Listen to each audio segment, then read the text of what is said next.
All right, now, everybody. Quiet, listen to me. We're going to start a show. Now, some of you people have been with me before. You know it's going to be a tough grind, but we're going to have a show.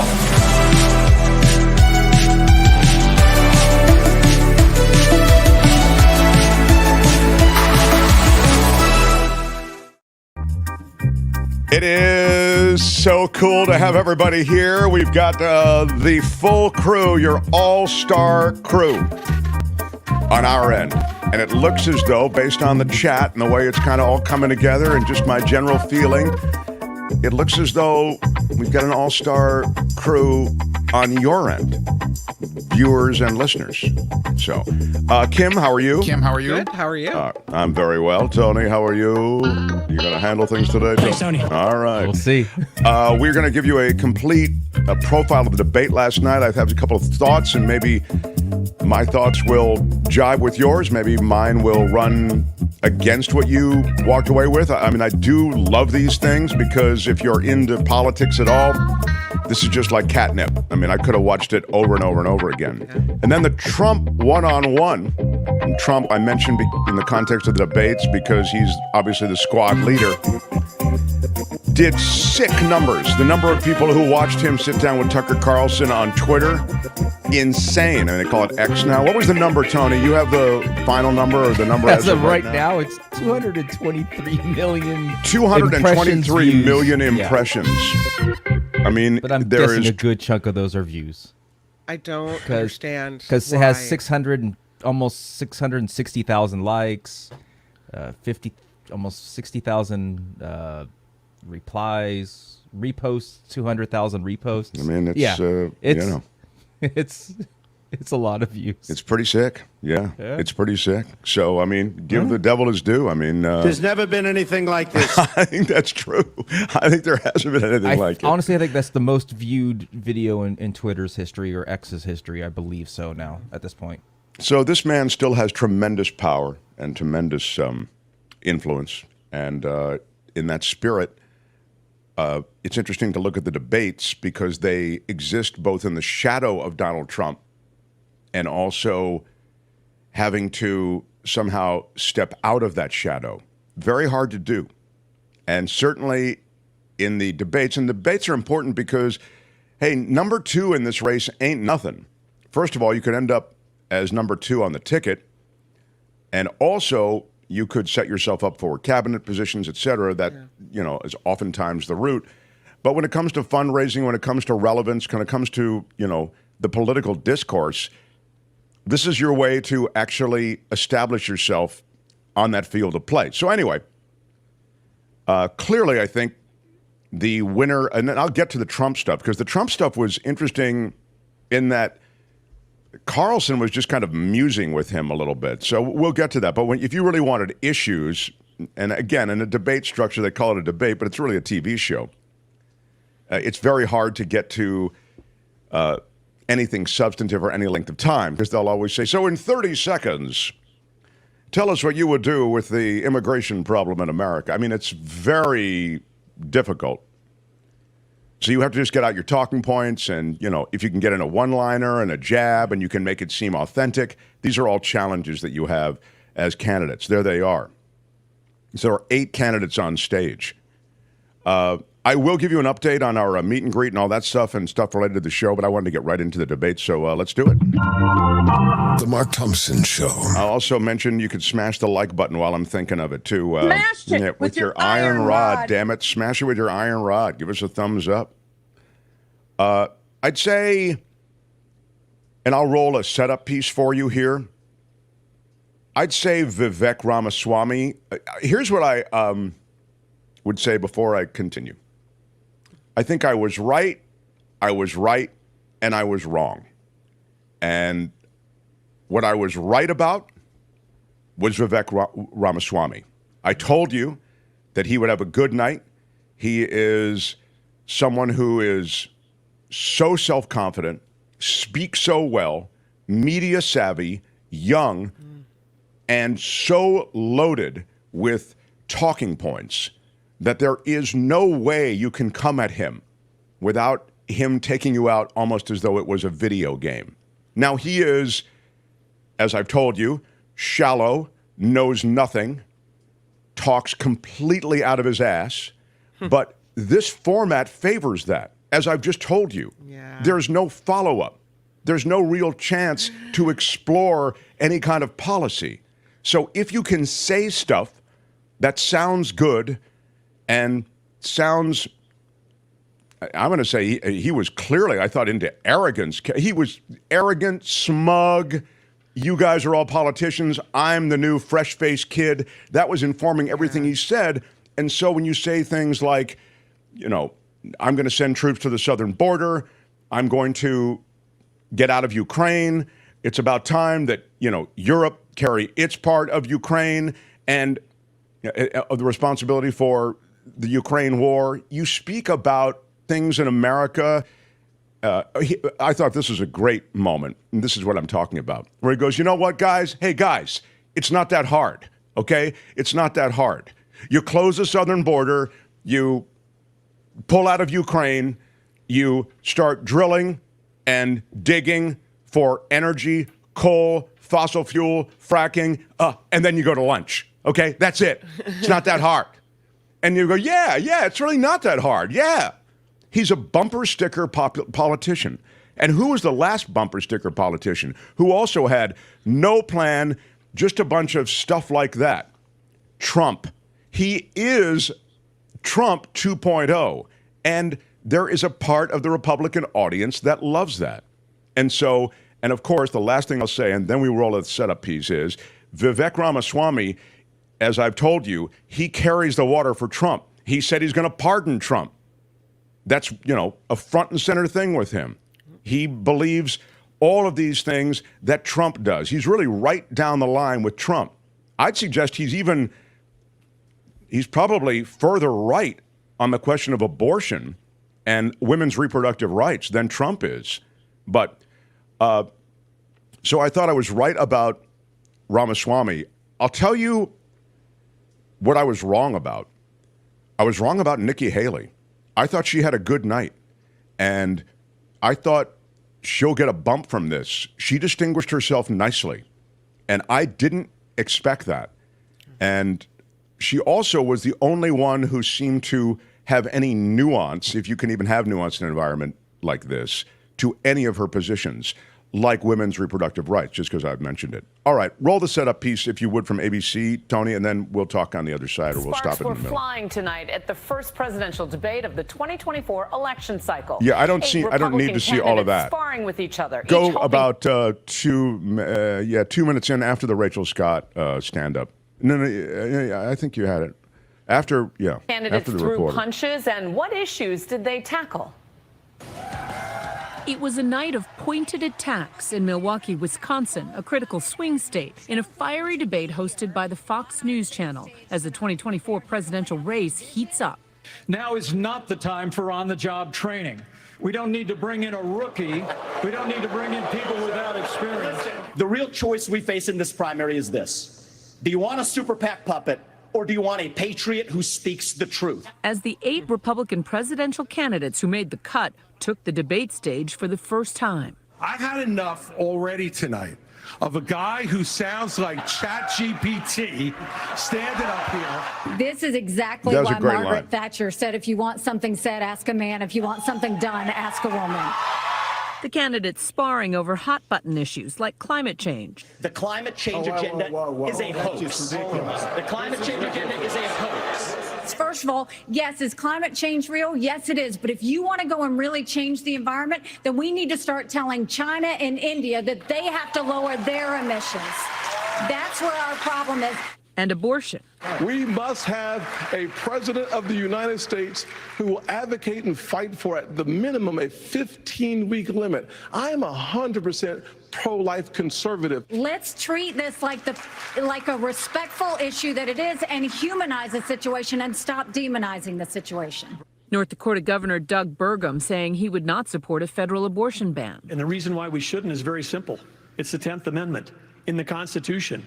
In the Constitution, which the states created the federal government, not the other way around. Florida Governor Ron DeSantis attacking the current president. We need to send Joe Biden back to his basement and reverse American decline. DeSantis was so weak, I thought. With understanding we must reverse Bidenomics so that middle-class families have a chance to succeed again. And 38-year-old biotech entrepreneur Vivek Ramaswamy earning the spotlight at center stage based on polling. My parents came to this country with no money 40 years ago. I have gone on to found multi-billion-dollar companies. I did it while marrying my wife, Apurva, raising our 2 sons, following our faith in God. That is the American dream.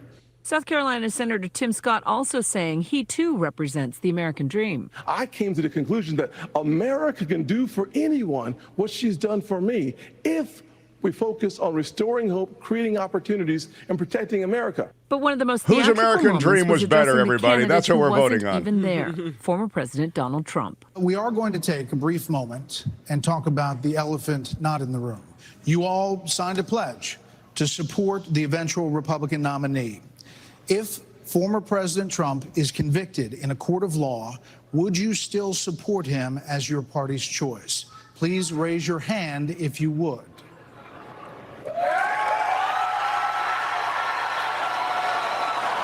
Former New Jersey Governor Chris Christie, who once prepped Trump for debates, now pitching himself as the candidate most willing to take on the former president, who's mired in legal troubles. Someone's got to stop normalizing this conduct, okay? Now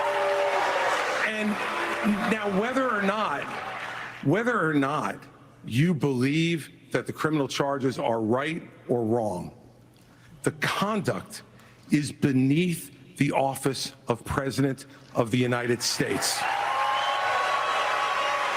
Former Arkansas Governor Asa Hutchinson agreeing. And over a year ago, I said that Donald Trump was morally disqualified from being president again as a result of what happened on January 6th.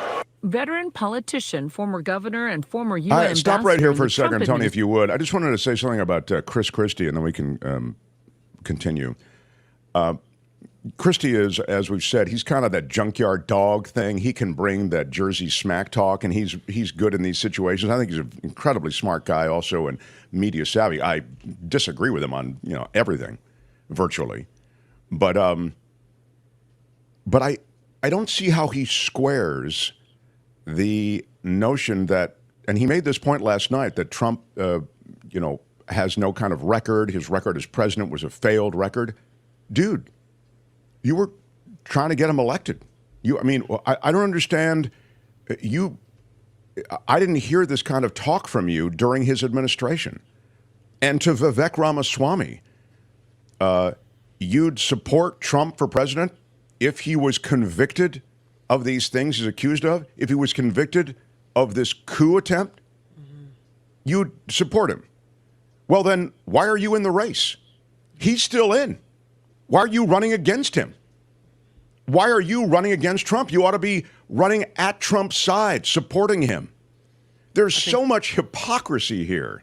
Yeah. And obvious contradictions. Please continue, Tony.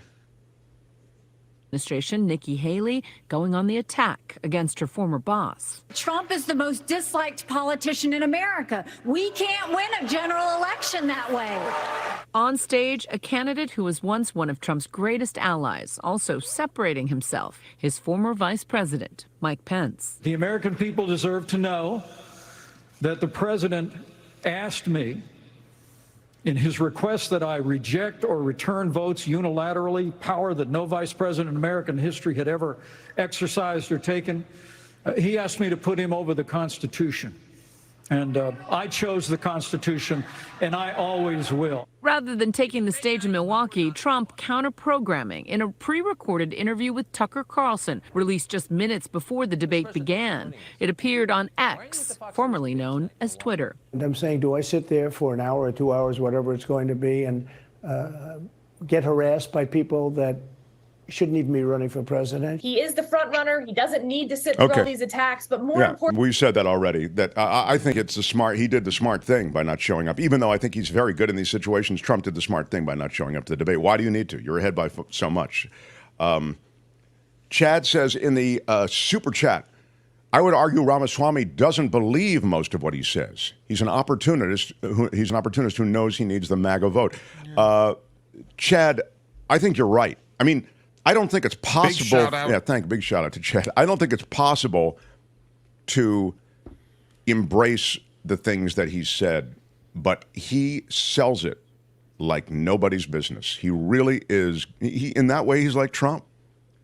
You know, Vivek was not running for president. He was running for vice president. We talked about this, Trump lapdog. Yeah, John, I agree with that, although I don't think he brings a lot to the ticket. You know, I get that he brings polling, but generally speaking, you want somebody in the vice presidential position who brings something politically, brings votes, brings states. I like Pence's anger. He appears stronger. Mindy's right that Pence seemed animated by Vivek last night. Yeah. I thought Vivek brought out in Pence the passion, I'll call it. I hate to use that word in relation to Mike Pence because he's utterly without, Don't talk to me that way. Yeah, exactly. Don't use that word. Where's the don't use that word? Anyway, the truth is that Pence, while fiery, if I can again use a word that I don't think typically is spoken of in ways around Pence, was also, he's just incapable of, it feels like I'm watching some kind of mannequin speak. He's very mannered, might be the word I'd use, you know? And I don't think people respond to that. He's contrived and rehearsed. Yeah, he feels very rehearsed. I think that's right. Pence said he's going to pick the Constitution, and he always will. But he just said he's going to support Trump if Trump is the nominee.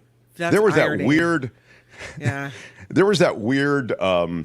there's a whole thing with these guys, which is sort of my country right or wrong, my party right or wrong. And there's a real my party right or wrong. DeSantis invoked the SEALs too many times for me, to not want to throat punch him. He did. DeSantis invoked the SEALs. Tim Scott invoked being raised by a single mother.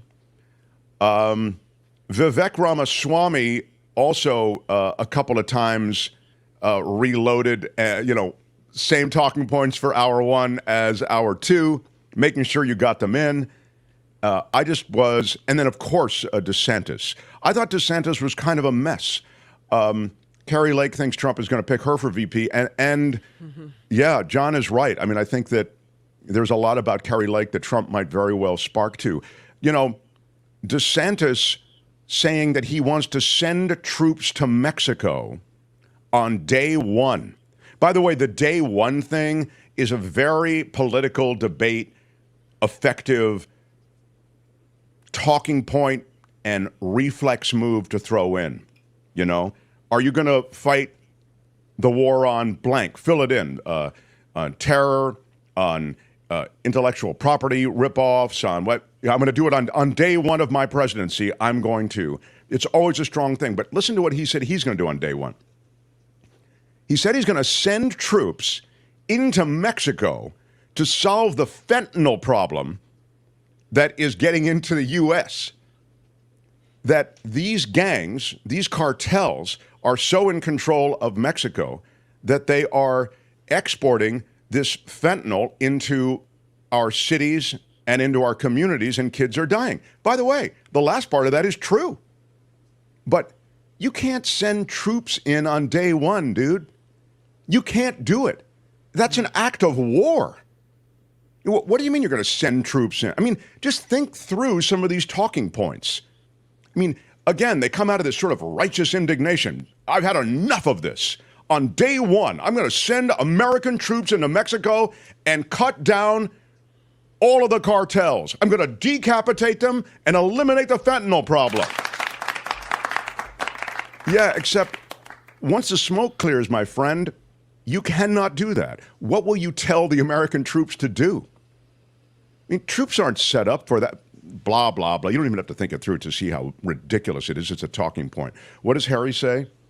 Oh, good, we're going to start a war with Mexico. What could possibly go wrong? Exactly. Right. So I'm just saying, when you actually look at policy, you know, it's there's a certain absurdity. It was interesting that they criticized Trump as they did. I thought I was also interested. I was interested to see how these guys would distinguish themselves. I mean, Doug Burgum, you can forget about him. He's that North Dakota dude who was just he's a governor there, and he just I thought was kind of right. We don't know him, and we don't need to know him. I think that was the takeaway on that. Nikki Haley, I was very impressed with, and I was surprised. That's where I was wrong. I didn't think that she would be doing so well. I thought she would get swallowed up by everything around her. Ramaswamy, because he is Trumpian in his talking points, did very well on the night. And I thought DeSantis, you see why he's losing support. There's no there. And his extreme positions as played out in Florida do not play elsewhere. I think some of the extremism that wins you a primary, it's hard to walk back. And the women's reproductive rights is a big deal. And they really leaned into it. No. You know, I'm an unapologetic supporter of blah, blah, blah. That's another great one. But when it comes to reproductive rights and reproductive freedoms for women, only Nikki Haley really had the kind of nuanced position that gave her an eye on the exit. Right. And her positions on reproductive rights are pretty extreme. Exactly. If you've heard her, and that she's the one that sounded semi-reasonable last night. Yes. It's like, whoa, reel it in, people. A big no stamp on all of your foreheads. Nope. It is, it's very true. What else do I have, Tony? Is there something else? Oh, he just kind of got the Vivek show here stuff a little bit. All right, here's Vivek and Pence going at it. Again, I think Pence was, I think before you run it, I think Pence was really, I think Vivek lit a fire under Pence. That might be the way to put it. So here they are going at it. Commitment that on day one you would pardon Donald Trump. I'm the only candidate on the stage who had the courage to actually say it. That is how we move our nation forward. I don't know and why turn the you page assume forward. that That's Donald exactly Trump right. will be convicted of these crimes. You should be able to make a commitment. The same justice system that was this Vivek, corrupt. Here's the difference between you and me. Yeah, I'm not a professional politician. That's the difference. Who can answer a question? I've actually given pardons when I was governor of the state of Indiana. It usually follows a finding of guilt and contrition by the individual that's been convicted. So, look, if I'm president of the United States, we'll give fair consideration to any pardon request. But if I may, you know, it's not about looking back at January 2021. It's about January 20th, 2017. I put my left hand on Ronald Reagan's Bible. I raised my right hand. And I took an oath to support and defend the Constitution of the United States. And it ended with a prayer, so help me God. It was a promise that I made to the American people, but I also made it to my Heavenly Father. Every day for 4 years, I sought to keep that oath. This is why I don't go to church Everyone anymore, on this right here. stage needs to make it clear whether or not It's, they're I mean, the same. you know, again, he is, he may literally feel this way. I mean, I think in a sense, Yeah. in a sense, Pence is more authentic than a bunch of other people on that stage. Certainly more authentic than Ramaswamy and DeSantis, who have signed. And DeSantis, in DeSantis' case, he signed bills, brutal bills in Florida, these fighting these culture wars. And I don't believe I don't know what his heart says, but I can't believe he really supports this crap. He's a smart dude. But Pence really believes this stuff. Yeah. Now, I think that makes him scary, okay? But he has that boring preacher way. It's the church I don't want to go to. Give me a show. Give me fire and brimstone. Give me passion. But this crap where he kind of, you know, he's Ronald Reagan without the smooth quality. I mean, Ronald Reagan felt likable. Pence just feels like, I don't know. I can't even watch any more of that clip. What else do we have? He's bored you to tears, has he? He lost me at, he lost me at, I only took that. So, Governor Haley, what do you say to your party? This is good. Yeah, this is on reproductive rights. And to your state, which today confirmed a 6-week abortion law as well, especially the impact on women suburban voters across this country? Thank you, Martha. I am unapologetically pro-life, not because the Republican Party tells me to be, but because my husband was adopted and I had trouble having both of my children, so I'm surrounded by blessings.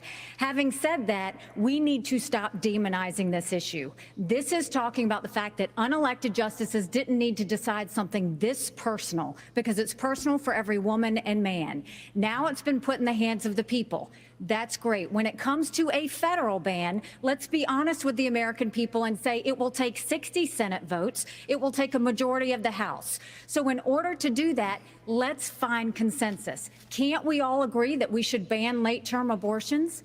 Can't we all agree that we should encourage adoptions? Can't we all agree that doctors and nurses who don't believe in abortion shouldn't have to perform them? Can't we all agree that contraception should be available? And can't we all agree that we are not going to put a woman in jail or give her the death penalty if she gets an abortion? Let's treat this like a respectful issue that it is, and humanize the situation and stop demonizing the situation. All right, there is it. Humanize, don't demonize, everybody. I thought she had a good moment. She continued that with, hey, guys, on the federal abortion ban, you're not going to be able to pass it anyway. So why do you even have this conversation? So there was a real quality of, I thought, a conversation around that, and that became the way she was getting out of it. But it was pressed marginally, I thought, Kim, that you guys wanted to turn this back to the states, and now you want a federal abortion ban? And what is it, the states or the feds who have control over this? Right. You see the hypocrisy of the Republican Party on so many issues. And look, the Democrats are hypocrites as well on some things. But this was hypocrisy on parade, I thought, last night. And so we got a chance, during a GOP debate to at least look at their positions on so many of these things. Go ahead. At a time when you have so many politicians in conservative states trying to criminalize abortion and put women in jail and go after doctors that are performing them, right? That are being awful to women in general. I like that she said, listen, we don't want to put a woman in jail. We don't want to do that. Like, we don't want to demonize that. It's interesting that that's the one thing we can agree on. But her position on abortion, if you look at it, not what she just said there, but if you look at previous conversations and, you see what she wants laid out, she's definitely no friend to reproductive rights. I will say that. So just because she seemed to be the least offensive of the 8 doesn't mean she's not offensive. Just saying. Hear, hear. Meanwhile, on the other side of town, former President Trump suggesting that the United States could see intensifying political violence. He said that in his conversation with Carlson. Carlson when he says that, he's stirring up the pot. When he says that, he's got his wooden spoon in there and he's flicking it against the side of the pan. That's what he's doing. I don't know. I can say this, he said. There's a level of passion that I've never seen. There's a level of hatred that I've never seen. And that's probably a bad combination. Trump compared the current volatile mix of passion and hatred to the crowd on January 6th and pivoted to defending his supporters who attacked the U.S. Capitol that day, falsely describing the violent assault as a day of, quote, love and unity. January 6th was a very interesting day, he said, this quote continues, because they don't report it properly. People in that crowd said it was the most beautiful day they ever experienced. There was love and unity. I have never seen such spirit and such passion and such love. Yeah. And I've also never seen simultaneously and from the same people such hatred at what they've done to our country. The next stage is violence, Carlson asked. Are you worried they're going to try to kill you? Why wouldn't they try to kill you? Trump did not directly answer. Carlson tried again later. If you chart it out, it's an escalation, Carlson said. So what's next? This is after talking about the indictments against Trump. So what's next? They're trying to put you in prison for the rest of your life. That's not working. So don't they have to kill you now? I mean, this is the stuff that Carlson serves up to Trump. And at the conclusion of the interview, it was a 46-minute interview, Carlson went back to the subject of violence. Do you think we're moving towards civil war, he said. Do you think it's possible that there's an open conflict here? I don't know, Trump said. It's a dangerous thing to even talk about. because we do have a very passionate group of voters, Trump said. And nobody's even suggested this except you, he said. Remember, Trump got warnings from judges not to incite violence and not to say anything that could be interpreted that way. And even interpreted as intimidating witnesses. So that was what was a little bit of going on with the Carlson interview. I should say that if you just are joining us, 220 or 230 million views on that interview with Carlson and Trump. So that was on the X platform, on the Twitter platform. Pretty crazy. So that's a little bit. We can return to it. You know, in the future, and I think this is political season, Tony, I do a whole hour, break it out separately as a special show, or maybe even do a real-time. Just do it live. Yeah, let's do it live. I'll write it. We'll do it live. I'll write it and we'll do it live. We have the technology. We have the technology. Let's do it live. So we'll do a live sit-in for the next debate. If everything works out, that should be cool. And then we may even expand our X-ray of the debate the day after. And so we can go a little bit longer. We got a lot to do. I've got a terrific mind broadcaster, writer waiting, so I want to get to him. Yeah. Kim, I need to know, take a second and tell me what you want to do. I would like to go to Mr. McIntyre first, but before that, I just want to throw out there for anyone who's waiting for the Trump mugshot today, the word is that it won't be coming until sometime late this afternoon, California time, this evening on the East Coast. He is due to surrender at the Fulton County Courthouse or in Fulton County between 6 and 9 p.m. Eastern. They have temporary flight restrictions from the FAA around the Fulton County Jail. So if you're waiting for all this to happen, it won't happen until sometime between 6 and 9 p.m. Eastern time is what's thought. So that's kind of the big top headline that I wanted to throw out. It's a prime time event, is what you're telling me. It's a prime time mugshot. That's right. And by the way, this is just the booking. So if you're looking for a court moment where he's going to plead not guilty, that's not happening tonight. This is just the fingerprinting and the mugshot and the, I don't think there's an orange jumpsuit happening. David Katz, the federal prosecutor who has turned in his federal prosecutor badge to become a defense attorney now, he joins us top of the next hour, and we'll talk to him more about the legal side of all of this. Mark Thompson Show. The Mark Thompson Show. It was great. I loved it. How would you handle this? We could try ignoring it, sir. Morning. You cannot say you love your country. Where are my weed smokers at? Stay at home and get baked. All right. How about bringing in this guy? This is his debut novel. He's probably a name that you are well familiar with. He's a longtime columnist and radio host, and he's written for all the major networks. Married with Children. He wrote on WKRP in Cincinnati, Full House. I didn't even know this stuff about him. Pretty amazing, the life that he's led. And I have to think, after all of that this has to be the high point for him. Being on my show. Doug McIntyre, everybody. It clearly is. And on paper, I've had a hell of a life. I've actually thought if I ever wrote a memoir, which I'm absolutely not going to do, but I thought that would be a great title. On paper, it's been a great life. Because by the way, that's a great title. I've been a writer for 40 years. I mean, in reality, it's been a cesspool of disappointment. Hey, let me ask you then, of all those things, you just have so much. I couldn't even get through it all. You have such a rich history in that creative. Just means I can't hold a job. That's all it means. Here's a question that nobody's going to ask you on your book tour. What was the biggest disappointment of all the things that you have done? Wow. Retrospectively, it's the self-sabotage of what led to so many of those jobs, because had I, gotten my act together 30 years earlier, I probably could have had a sustained career in any one of these things.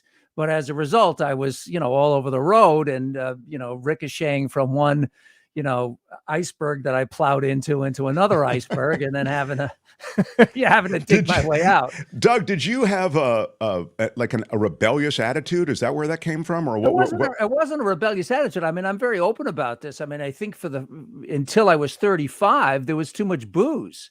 I see, and there was too much that kind of youthful comparative angst where you're looking at the world and you're saying, well, I'm not this and I'm not that and I'm not this, and comparing myself to other people's endeavors. And meanwhile, instead of doing the work that those people did to be successful, I was just, complaining, and wallowing. So once I got over that, then I was kind of free to finally, do the work that's necessary to be successful at anything. Now I'm realizing that maybe comparing yourself to other people and being dejected that you're not doing as well, you're saying that's a bad thing. Well, it was for me. I mean, it seems to have worked for you. Thank you. Yeah. Now, here's the thing. If you compare yourself to the right people, like, for instance, if you aim low, like, for instance, if you set Tim Conway Jr. as your barometer, as sort of a meeting, then it's easy. Tim's had a late inning rally. He's doing very well.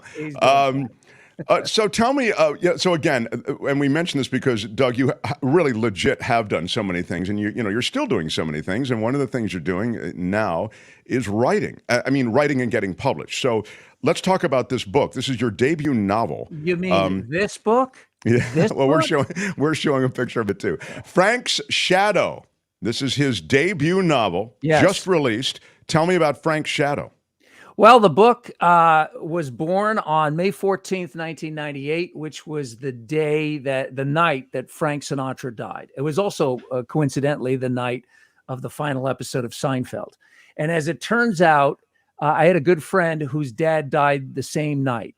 And it struck me that one death is satellite news ricocheting around the globe, and the other guy's in the back of the paper by the mattress ads and the racing results, and you had to pay to put them there. And that's the way life is, because we, in our media-saturated culture, we have this hierarchy of life where celebrities are really important to us. And I've thought a lot about this, Mark. You're in the media business and you end up meeting a lot of famous people, which I've done in my various jobs. And it got me thinking about why do we have, for instance, when a celebrity dies, Pee Wee Herman died recently. And for millions of people, this was a blow. This was a piece of their childhood. Tina Turner died. Same thing. She was the soundtrack of their lives. For me, I'm an oddball. I love the music of Frank Sinatra. I love the American Songbook. And he was the definer. He put the standards. He set the standard for standards. So I decided to create a book where a guy would go back to bury his dad, and he realizes that he knows pretty much everything about the famous singer who he never met, but his own father is a mystery. And I think that that's true for a lot of us, just the child-parent dynamic. A lot of times parents try to hide who they really are because they want to set an example for the kid. They don't want to talk about the time they got drunk and wrecked the car when they was 16, But and meanwhile, kids are totally phonies around their parents. They're always trying to hide who they actually are. My mentor, who's my idol, Gene Shepard, whose poster's right behind me, he said 50 years ago, he said, when I was 9, he goes, I didn't have secrets. I was a secret. And I think that that's how kids live. We don't want our parents to know anything about us if we can possibly avoid it. And ultimately, the closer you can come to telling the truth between your mom and dad and the kids, I think the happier and the better your relationship is. And that's kind of what the book is about. It's about this guy, Danny McKenna, learning to accept the reality of his parents and to be truthful about his own reality. So does he go on an adventure to find, I say adventure, I don't mean whatever word, it is. journey, to find about his dad. Yeah. Yeah. He's this sort of besotted, debauched history professor who's unhappy with his station in life, but he has some skills, and he decides, I'm going to go and use my skills as an historian to uncover who my dad is. And in the process, he has to confront his own demons. And then he uncovers this deep, dark secret from his father's past in World War II that changes his perception of everything. And that, by the way, is what held me up for 20 of the 25 years it took for this book Did I mention, by the way, that the book is called Frank's Shadow and it looks a lot like this? Very Anyway, well done, sir. That was Yeah, subtle, totally. wasn't it? Very nice. Nobody picked up on that Yeah, shameless I know plug. you got to do that. Not every we have loaded all the art in, so we give you and it's at the bottom of the screen, so you don't. But I respect the need to do it. So, Mark, I came so close to putting it on a lanyard and just wearing it around my neck.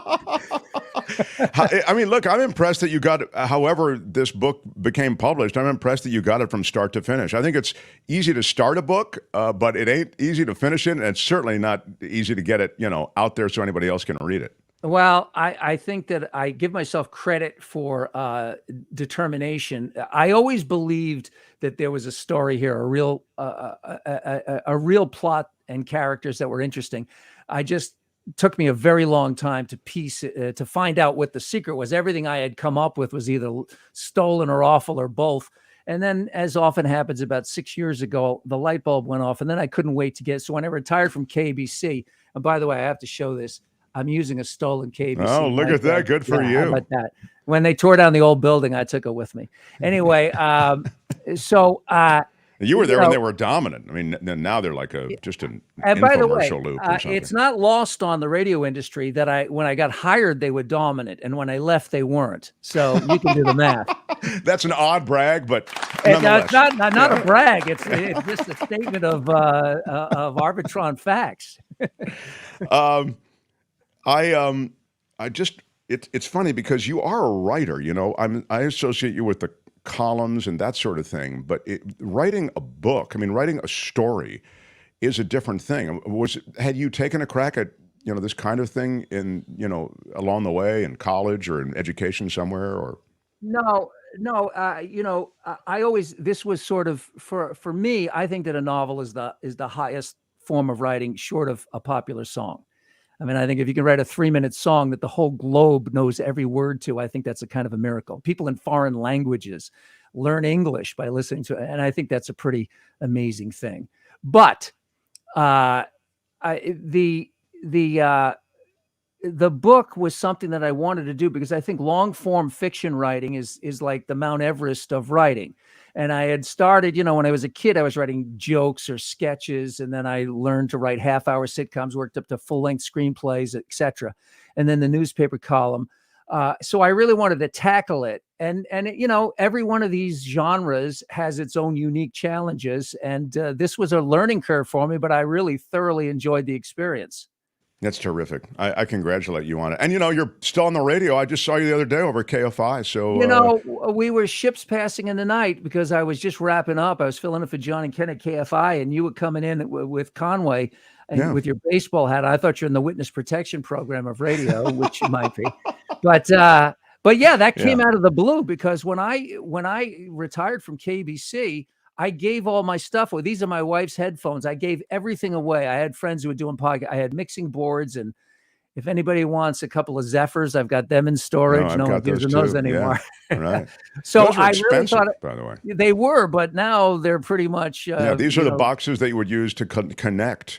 And these ISDN lines to your house. You'd pay all this money, so you'd be able to have this kind of broadcast quality. Yeah, right. Now you're right. Gone. You can.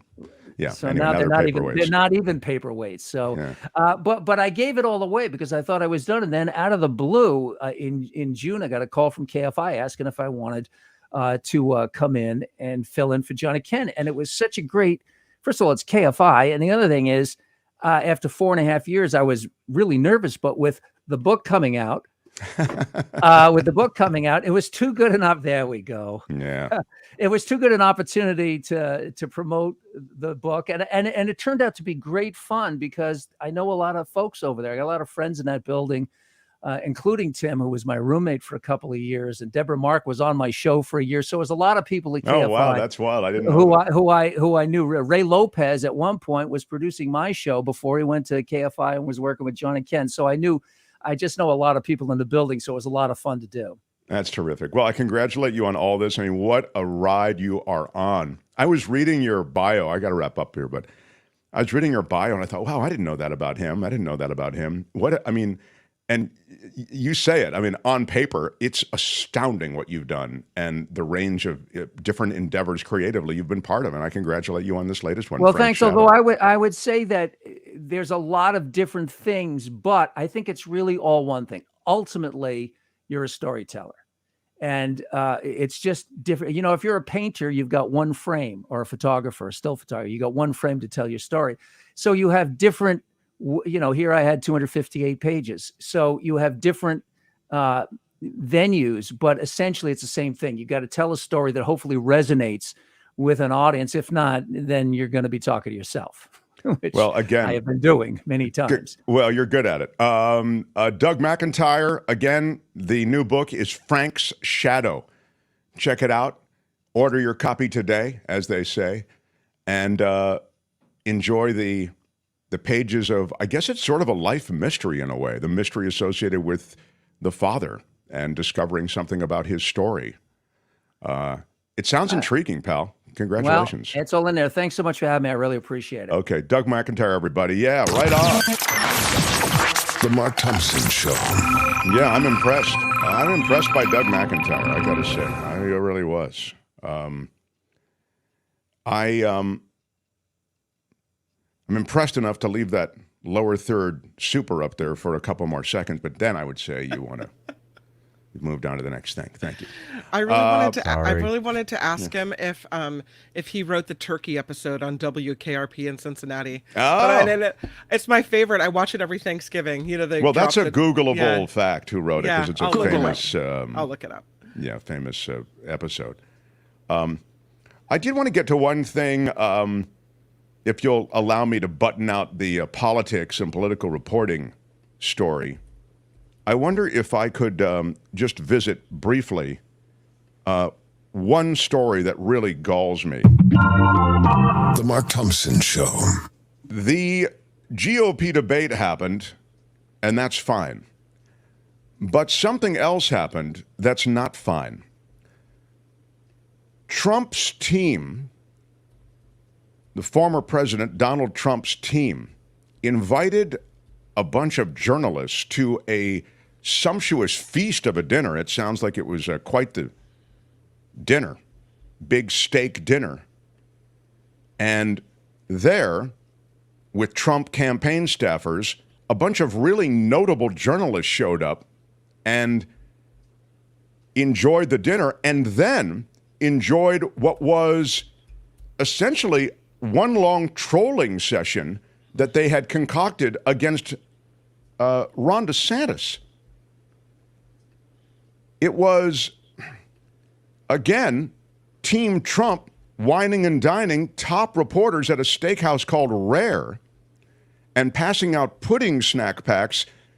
I don't know how many of you are familiar with the fact that this pudding thing is a way that Trump has characterized Ron DeSantis as wanting to take out, eating pudding with his fingers, supposedly, and then they have an ad running about how he's going to take away Social Security, Medicare, et cetera, and they have his pudding fingers in this ad. It's actually a really good ad. Most of the Trump trolling, I mean, I'd say to be president of trolls, I would vote for Donald Trump. I mean, he is probably, the troller in chief. But the thing that galls me is who was there at this dinner. They had, before I tell you who was there, they had debate bingo cards to, again, troll Ron DeSantis. So on the bingo cards are things like Floridians or Ron backs down or saved by Fox News and woke, flip-flops on Social Security. These are all things that are on these bingo cards. So this is a full-on, there it is, Ron 2024 DeSanctimonious Debate Night Bingo. This is a full-on troll dinner, trolling Ron DeSantis at the request and at the invitation of Donald Trump's people. So who was there? Dana Bash, Shane Goldmacher. This is a murderer's row of political reporters. Kristen Welker, she's going to be the next host of Meet the Press. Robert Costa, Finn Gomez, Dasha Burns, Rachel Scott, Rick Klein, Josh Dawsey. If you've read anything, you know these people or have seen these people. And it goes on. So would you say that just because they were there doesn't necessarily mean that they were going along with what he was saying, where they were part of the trolling. They may have just been observing. I think it's a kind of, if I can grant you that point, I would say the best that point gets you is a slow creep. In other words, it's the beginning of capture. You change your relationship to the Trump people when you take an invite like this. Yeah. I think it's, honestly, I think it's so wrong. It's the reason I don't like the White House Correspondents' Dinner. I've never liked it. It's too chummy. And they defend it the same way. Now, you cross paths and swim in the same pond as these people anyway in Washington. And as a reporter and a journalist, you have to find ways to connect with sources and connect with candidates, and it doesn't involve them taking you out to a steak dinner. Especially if this dinner is Ruin all the informed, fun. especially if this dinner is informed by bingo cards that essentially troll another candidate. I mean, do you really want to be? Are you? I think it's indefensible. I think it's indefensible. Okay, but I can see Dana Bash maybe being told by CNN, hey, it's really important that we know what Trump is doing the night of the debate. We need this perspective. You got to go. And she maybe have been saying, you want me to go where and do what? But you're a reporter and you go where they send you. So, I mean, maybe at that level you have some pushback. I don't know. But I don't know if I want to blame her for something that was part of her job to go do. Or did she say, yeah, I want to go play, beat 'em up bingo. I want to go eat the steak. I want to go hang out with Trump. I don't think she would say that. But that's just maybe me looking at her TV persona and not her real persona. I don't know. Well, I'll tell you what she didn't say, Kim. She didn't say, no, I won't do that. Yeah. And she could have. Okay, so in either scenario, A or B that you've just presented, the first is, hey, guys, you think I think I'm going to go do this just because I want to get to know what they're doing. Or in the desk, the assignment desk, the editor-in-chief saying to, hey, Dana, we want you to go do this. In neither case did she push away. And you have to push away. Either you're a journalist or you're somebody taking, these steak dinners at a trolling event, trolling the leading competitor to Donald Trump. Sorry, it's inexcusable. My biggest problem with it is that when you take from a subject of a story, then you may be not as able to be as hard-hitting as you would have. You feel like you somehow owe them something, or they become, something else to you rather than just, here's what happened, here's what I can tell you, right? So ethically, to go and take something they're offering you, I don't think I would do it. I mean, I don't think a reporter should do it. It's indefensible, of course. You're right. I mean, that's what I'm talking about when I say it's at the beginning of capture. You're taking something and now you've changed the relationship. Right. It's like taking a gift from the mob. Once you've taken it, you're in with the mob now. So, I mean, again, Jason Miller's there. I mean, he's there talking about the death of DeSantis's campaign on debate night. After the debate, he's one of the spin masters. And the night before, he's there, one of the toastmasters at this steak dinner. Now, Trump wasn't there, but all of Trump's people were. And it was a trolling event. Anyway, enough said. It's inexcusable, and you should know it because people like Josh Dawsey, Dawsey writes for the Washington Post. I think he writes. This is a respected political reporter. What the hell are you doing, man? Yeah.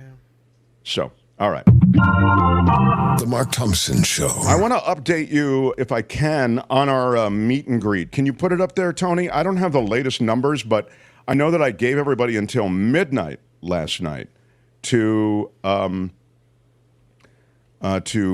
pay the make a $50 donation to seal their seat. It's going to be a great night. It's going to be Monday night.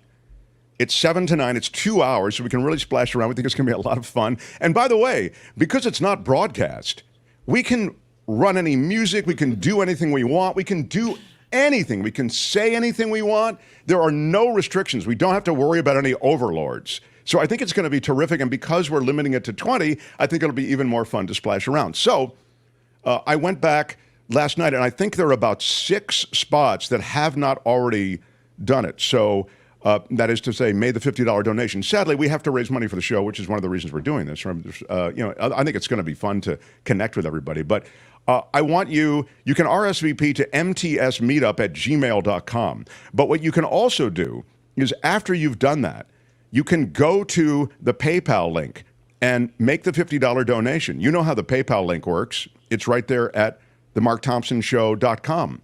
And the first, whatever it is, I think there's 6 spots still open. The first 6 who make the $50 donation, you can put a little note in there saying, for meet and greet or whatever, or just put meet and greet.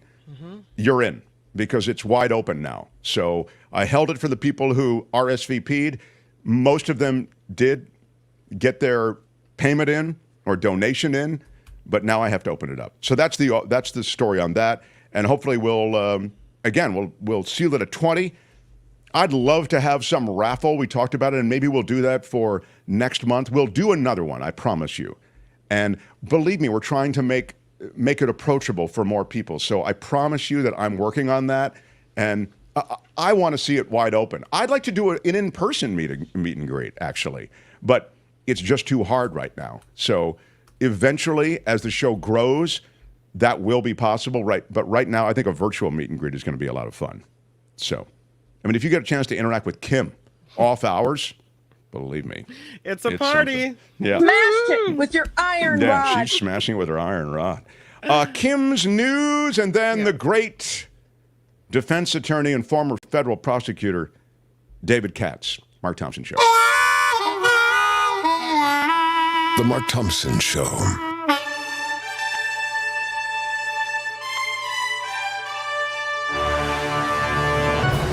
On the Mark Thompson Show, I'm Kim McAllister. This report sponsored by Coachella Valley Coffee. Yes, it is. Yeah. Let's get to the former president growing indications that he will surrender this evening on election interference charges in Georgia. The FAA issuing temporary flight restrictions around the Fulton County Jail. This is from 6 to 9 p.m. Eastern. Security around the jail also really tight. The barricades are in place awaiting his arrival. This is a big to-do at the Fulton County Jail, where police have said he will go through a fingerprinting and a mugshot process, just like all the others we saw yesterday, but this will be a first for Trump. He was charged last week, of course, with 18 other co-defendants for allegedly breaking state election laws in an effort to remain in power. And as Mark was mentioning, Republicans on the debate stage in Milwaukee took kind of a swing at President Biden over the economy. In a debate on the Fox News channel, Florida Governor Ron DeSantis vowed to reverse Bidenomics if he's elected president in 2024. South Carolina Senator Tim Scott said he'd rein in government spending. Remember this nurse who was kidnapped in Haiti? She was held captive for about 2 weeks. While the American nurse now says she hopes to hug her kidnappers in heaven. Alex Dorsonville made the comment after speaking for the first time since she and her daughter were released. She spoke directly to her captors in a YouTube video and said everything she told them in captivity was sincere and not the manipulative words of someone desperate to escape, but simply the truth. I wonder what she said to them. A man is being charged with vehicular homicide. This after a fatal collision with a school bus in Ohio. 1 child died at the scene. 20 others were hurt, including 1 child who had to be transported to the hospital with serious injuries. Police arrested 35-year-old Hermanio Joseph in connection with that fatal school bus collision. In Southern California, officials are confirming the identity of a gunman in Wednesday night's shooting at a biker bar. This happened in Orange County. 59-year-old John Snowling, a retired sergeant from the Ventura Police Department. Snowling was allegedly and apparently targeting his estranged wife in the shooting at Cook's Corner in Trabuco Canyon. She was injured. She remains hospitalized along with 5 other victims. 3 people were shot to death, including Snowling, who was killed in a shootout with Orange County Sheriff deputies. So, yeah, that biker bar incident, pretty big deal in Orange County. Let us move on now to this story about the U.S. Department of Justice now suing Elon Musk's company. You know which one they're suing? There's so many choices. Yep. All right, it's SpaceX. They're suing SpaceX. The DOJ accuses SpaceX of discriminating against refugees and asylum seekers when they're hiring employees.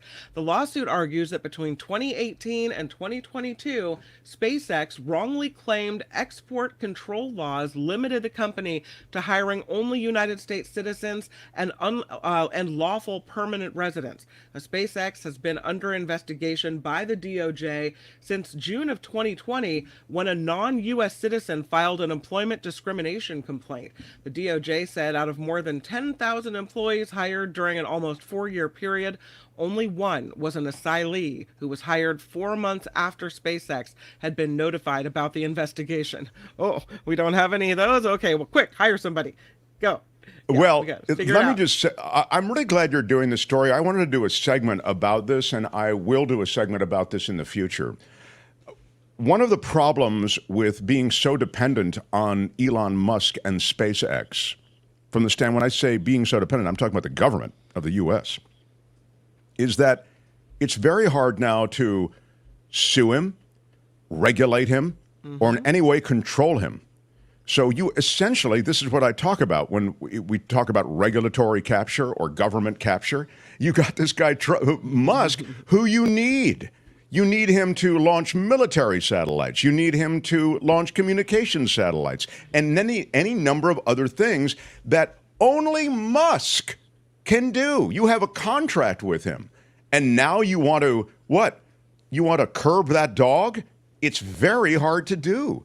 So I would say this is a teachable moment, to use the phrase, because when it comes to trying to control one of these gazillionaires who essentially does rule the world, you have to do it very carefully because, frankly, he controls all your stuff. So I had planned to talk about it anyway, and I'm glad you bring it up because I think this is a hugely relevant issue right now in America. Frogs. This is a big deal in Southern California. Frogs, crayfish, and mosquitoes. California has been seeing more of these critters as a result of Tropical Storm Hillary. Wildlife experts are mostly concerned with the mosquitoes, which they say will have many more opportunities to lay eggs in the newly created standing water. But yeah, so if you're in Southern California, keep your eye out. You're going to see a lot more wildlife hopping around. Speaking of wildlife, that's one way to put it. Hopping around. Aggressive shark encounter reported at a beach. The shark bit into the middle of a kayak off Pebble Beach in San Mateo County on Tuesday. Yes, Pebble Beach in San Mateo County, not the Pebble Beach in Monterey County. Knocking a 19-year-old man into the water. He was able to swim to shore some 500 feet without injuries. That's a swim of a lifetime right there. It happened between Bean Hollow State Beach and Pebble Beach about 1 in the afternoon. Officials are unable to find the kayak, which makes it difficult to determine what type of shark it is or its size. This is a random shark picture.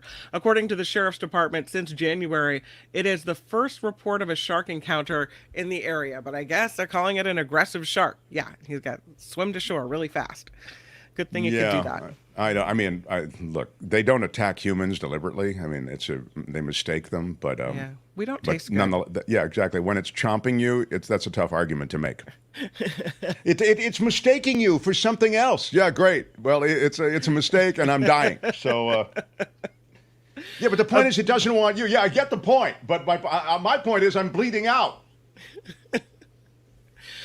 Beta test scheduled September 27th for the new CNN Max. CNN previously tried to launch its own streaming service called CNN Plus. The network says it wants to emphasize breaking news over personality-driven television. So it looks like it'll be straight news on CNN Max. Wow, yeah. that's what? Wait a minute. No more personalities? No personality more of those in the CNN news. Personalities? I'm sorry, it's News Robot City. That's what it is. Wow, that's I don't know if what do you think? I mean, Don't give me your opinion. Just the facts, ma'am. Just the facts. Yeah. All right. This report is sponsored by the incredibly wonderful people at Coachella Valley Coffee. And we adore them. They are so kind and nice, and they have given us an exclusive deal to offer to you. It is a 10% across-the-board discount if you check out the website, CoachellaValleyCoffee.com. Mark says it's the best coffee he's ever had in his life. I love their tea as well. Even my husband, the coffee snob, really is enjoying their coffee. There's never been anything like this. Okay, I don't think you need to play Trump over him, but yeah, okay. Coachella Valley Coffee, you go to the checkout, you put in Mark T, because we're all about Mark T. Yes. It's fantastic. It is fantastic. I think you're going to be very happy. Get your 10% off, and then after you've tried it, message us. Let us know what you think, because we don't really promote things. Okay, well, message us. Don't tell us. That we don't believe in. So we believe in this. So we want to know what you think as well. I'm Kim McAllister. What's a guilty pleasure you have? I do. My guilty pleasure is making coffee, and Coachella Valley Coffee. Coachella Valley Coffee is my coffee of choice, and I do have one follow-up, Kim. I know you're trying to wrap up, but the follow-up is that I received an email saying, we love Coachella Valley Coffee. Oh. When, though, are you going to come out with a Mark Thompson show bean? I've received a lot of positive letters. So what I will tell you is that we are coming out with, I don't want to break the news yet, but with a decaf coffee that will be the Mark Thompson Show brand. So I'm working with them, one thing at a time, but I promise you that is coming, a decaf blend, so that everybody can enjoy it. So we'll get we'll get that cooking. All right. So. All right. I'm Kim McAllister. It is the Mark Thompson Show. Woohoo!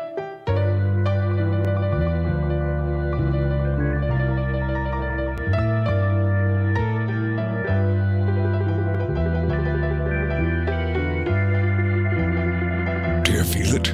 It's the Mark Thompson Show.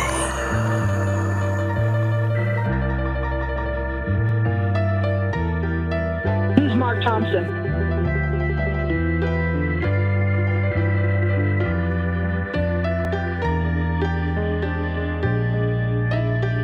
Joe Box and Little Anthony. I'm not gonna cry! I'm not gonna cry!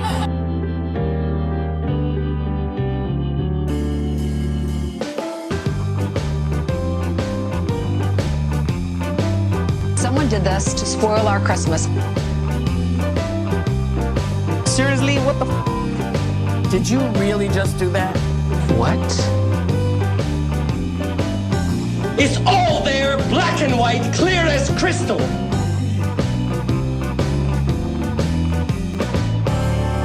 Can you let him finish, sir?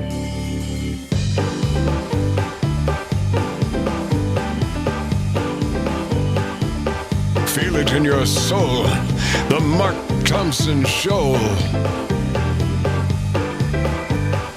There's a reason that this place is fun. Put up your pants, my man. Pull up those pants.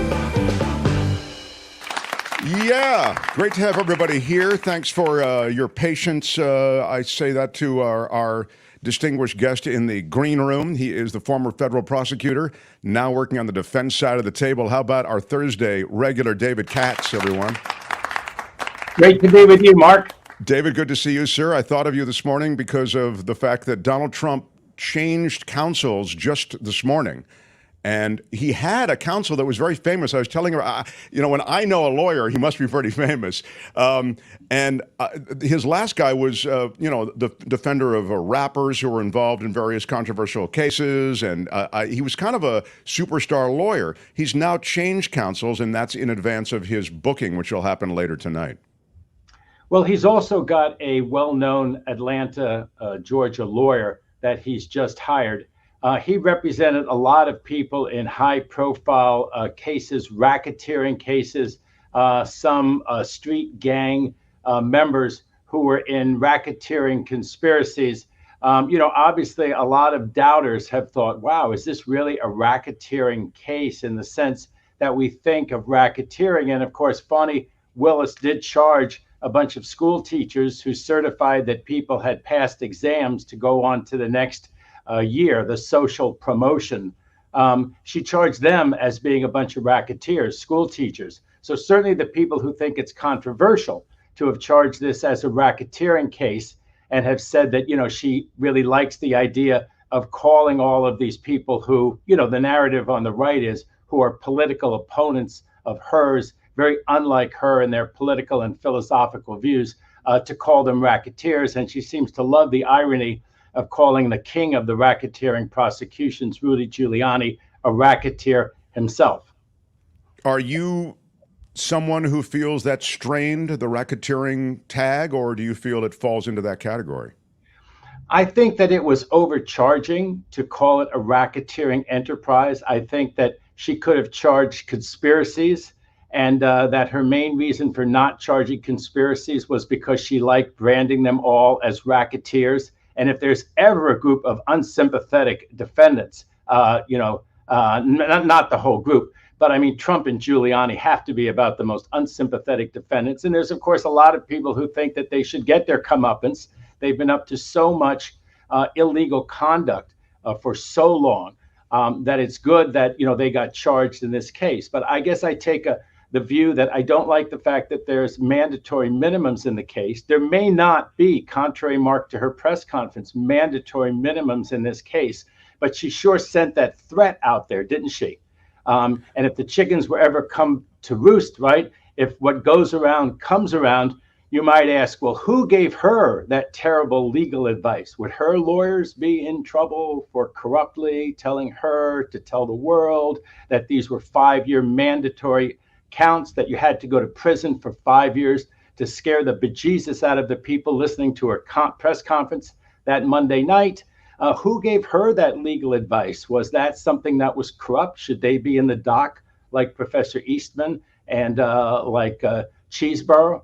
But, it hasn't come around yet. Maybe in 20 years, someone will say, my goodness, or maybe in 5 years, someone will turn around and say, isn't that ironic that Fani Willis, the queen of racketeering prosecutions, is herself downwind of a racketeering prosecution? And I guess what it comes down to is I'm not only against mandatory minimums, I'm also very concerned about state prosecutions. And we've talked about this for a long time, and probably some of your listeners, viewers, may think that I'm a troglodyte, a Neanderthal. I guess those are ding words. But you know what I'm saying? But state prosecutions, Mark, what really stops? Let's assume for a second that while Vice President Biden was in Texas, he made one of those phone calls to his son where he put one of his son Hunter's prospects on the line. Okay. What stops for that phone call? Some prosecutor in Texas. Hunter Biden apparently lived in Southern California. We've had some outrageous prosecutions. I had one myself from the Orange County District Attorney's Office. I have nothing but low esteem for them for having brought that prosecution. It was against a bunch of lawyers down there. And I think they've only convicted 2 or 3 of them in 5 years, but they sure charged them. They sure ruined their lives. What stops that Orange County District Attorney's Office in our blue state, but a pretty red place?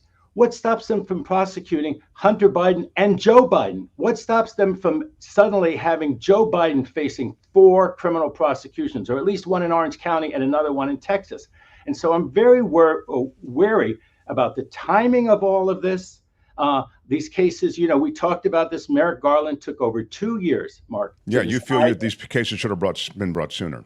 That there was even a reason to refer it to special counsel. That wasn't proof beyond a reasonable doubt that Merrick Garland needed. He needed just the lower standard to refer it to a special counsel. He waited over 2 years.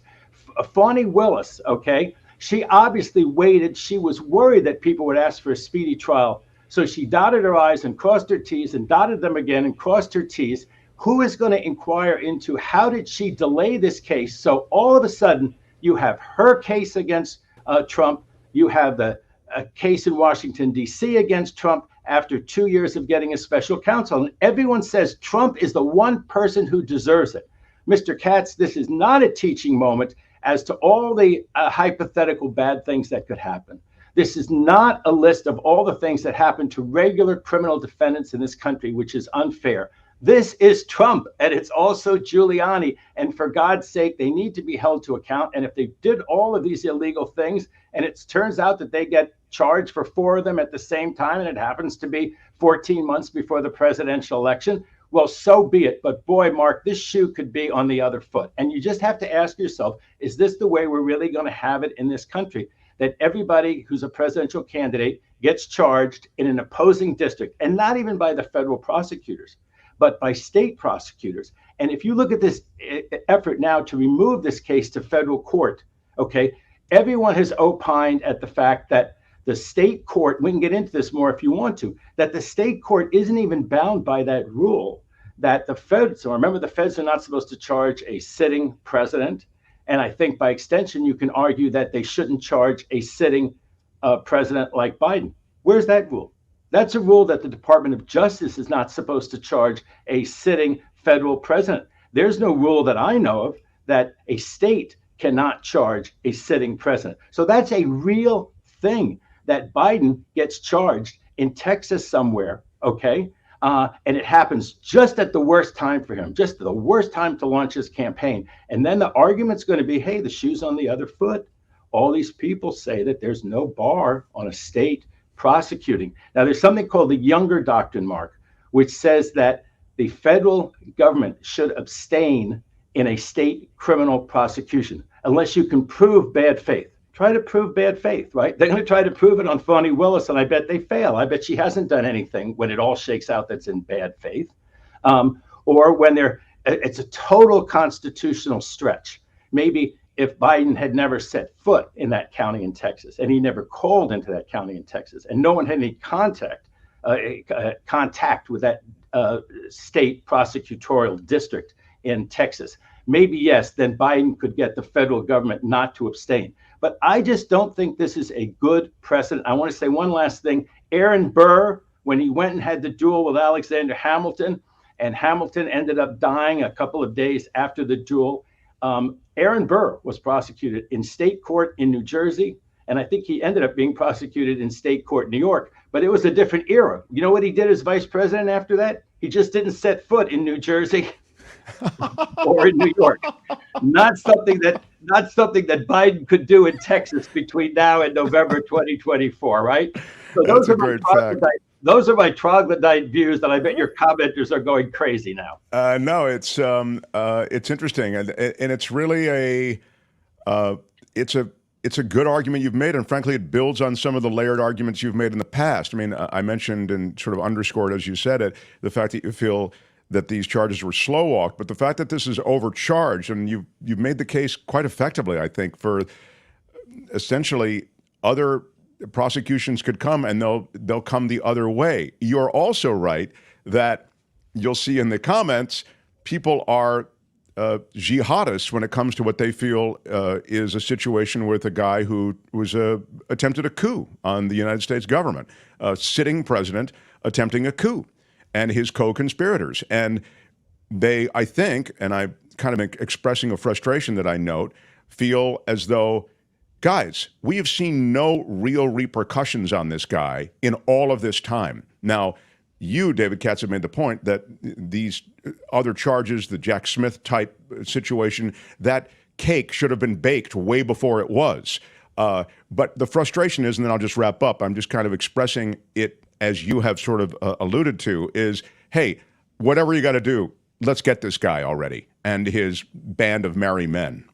Well, my comment on that would be, it was egregious, it was awful, the whole world saw it, including Merrick Garland and his army of attorneys and investigators saw it, which makes it, to my mind, even more necessary to be explained by Merrick Garland and the people there why it took 2 years.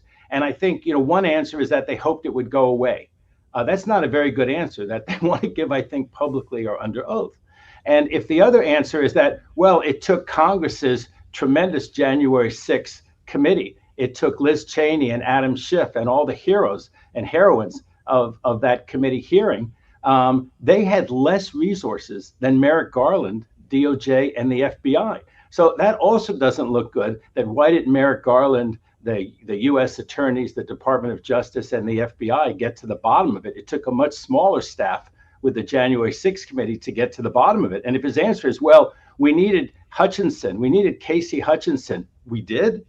Wait a second. the grabbing the wheel, that kind of stuff, it was very dramatic. Mark Meadows talking about it. But how did that really add such a quantum of evidence about Trump that for 2 years he couldn't appoint a special counsel?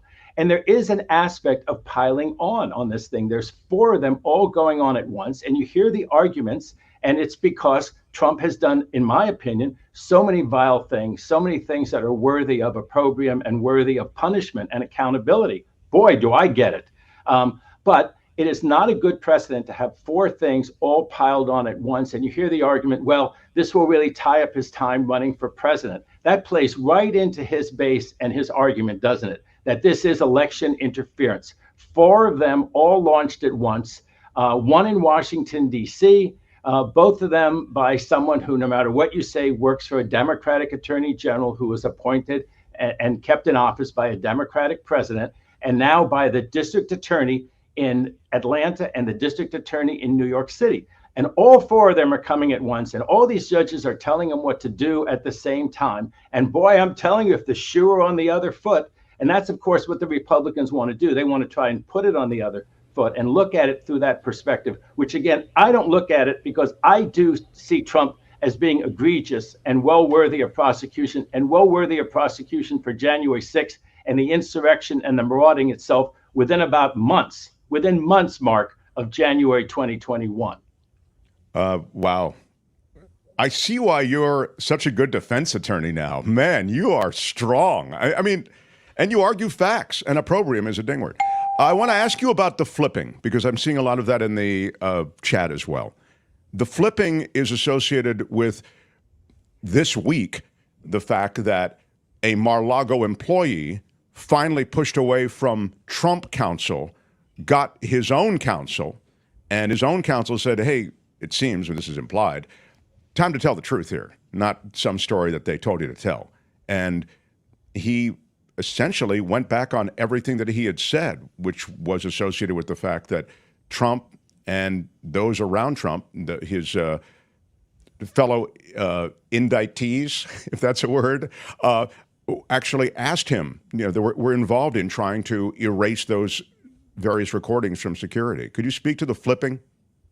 Well, I think that, Michael Cohen just said that Trump's an idiot, and that only an idiot would not pay their lawyer, their doctor, and their mechanic, because you'll go down the hill without brakes. But Trump is a special kind of idiot. And he tries to figure out, I think, who he really should pay and who he can get away with not paying. I think that's his mentality. I think he was very foolish with Michael Cohen. I think if he'd have given Michael Cohen the right job and the right respect, Michael Cohen never would have. He treated him with such disrespect and contempt personally and didn't give him a job in the White House. Think about that. Would the FBI really have raided Michael Cohen's office had it been in the White House? Oh, that's a great point. Great point. Yeah. So, he makes his own problems, Trump, a lot of times, and then he tries to worm out. He's all about the moment. How is he going to get through the crisis of the day is my view of Trump.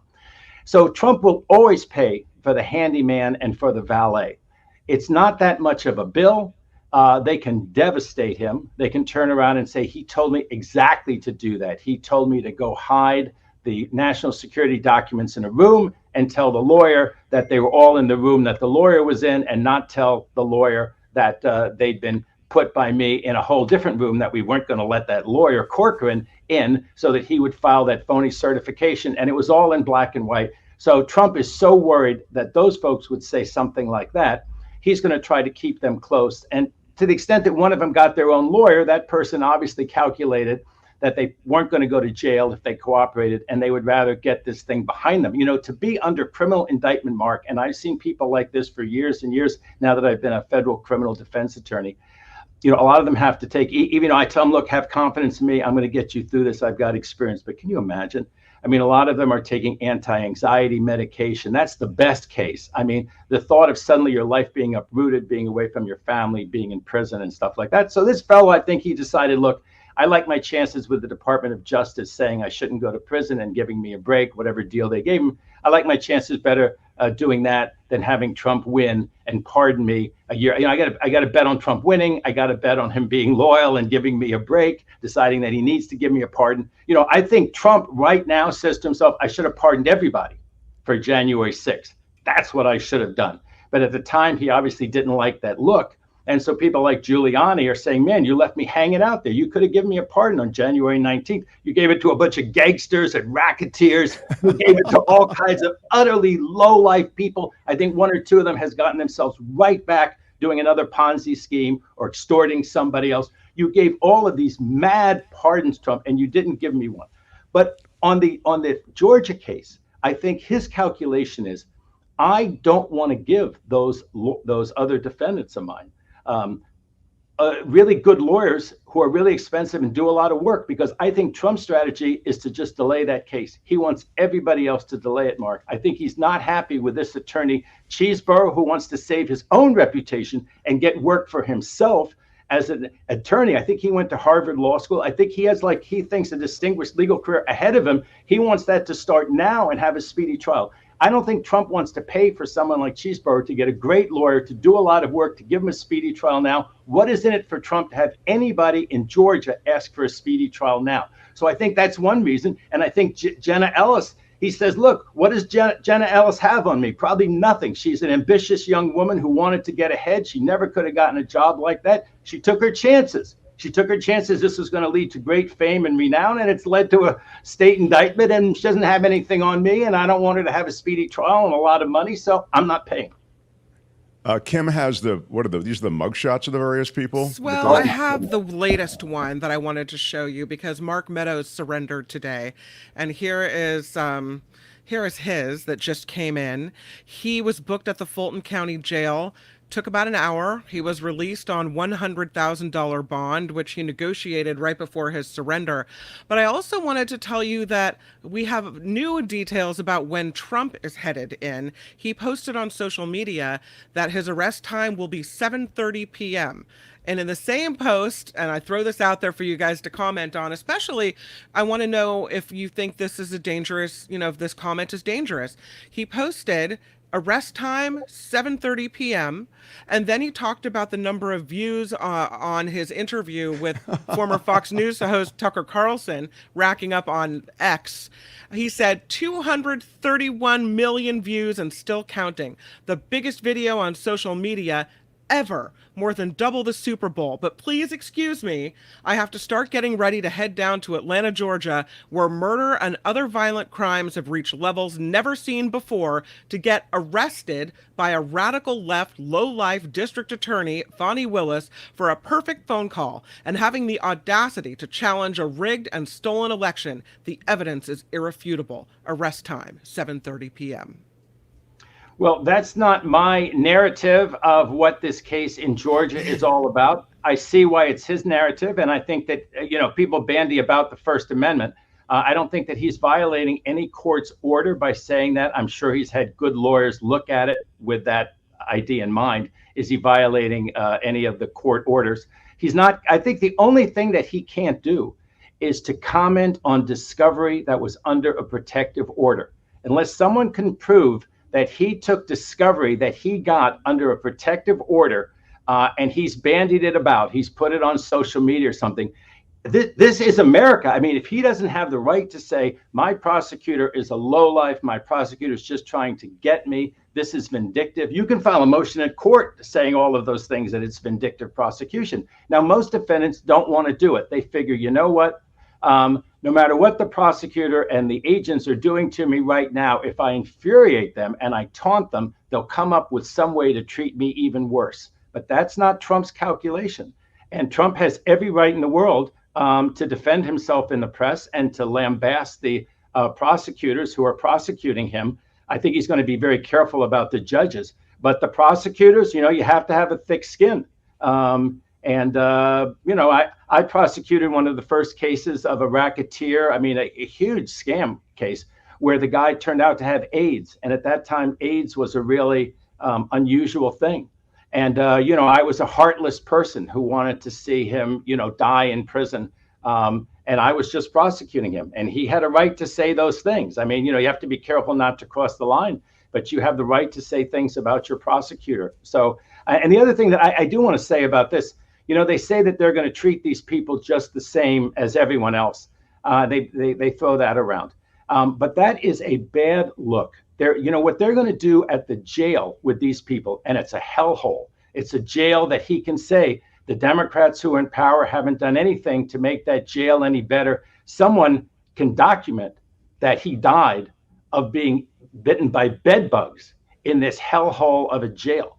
And he can say the Democrats haven't done anything about it. They've been in power for all this time. Why don't they do something about the jail? Why don't they do something about crime in Atlanta? That's the argument, right? That they're spending all their, of course, they can do both at the same time, but they haven't done anything about that jail. And now the optics of making all of those defendants go down to that jail, what are they going to do at the jail? They're going to run their rap sheet. Well, they ran their rap sheet days ago. They don't need them at the jail to run their rap sheet. They're going to have them roll a fingerprint. You can roll a fingerprint in a little device that's about that big, and you take their photo like that. They really need them to go to that hellhole of a jail and have that look of the jail behind them. They need to have that on Trump and Meadows. Why are they doing that? And, Meadows is trying to get his case sent over to federal court, and we can talk about that if we want. Well, you had mentioned before that he may be the one guy who could legitimately do it, meaning that there's a legitimate argument. I think he has a good shot, Mark, and I think even if he loses it in front of the district judge that he's in front of, he's going to take it up to a much more conservative court of appeals down there than is the district judge that he's in front of. And then I think he could take it to the U.S. Supreme Court. Because the idea is that, and let me can I take a minute on this? Yeah, please, go ahead. This is, again, just to remind everybody what we're talking about, just to reset, we're talking about Meadows trying to change the venue to federal court. Go ahead, sir, please. Right. So the U.S. Supreme Court case, we talked about this last week, is a marshal who has no really deputization to do that, but he's traveling with a U.S. Supreme Court justice over 100 years ago. Somebody attacks or is thought to have attacked the U.S. Supreme Court justice, and this marshal kills him. And he's prosecuted in the state courts of California. And the U.S. Supreme Court said, no. That was within the course and scope of his duties. The argument is, wait a second, there was no deputization. No one even said that you as a marshal. But the U.S. Supreme Court said, look, it's the common sense of it. Someone needed to defend this U.S. Supreme Court justice. You were defending him. This attack occurred. Now, once the case is moved to federal court, that doesn't mean that you're exonerated, right?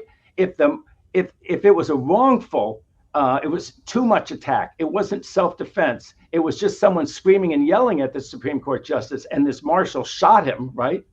He would be convicted in federal court, right?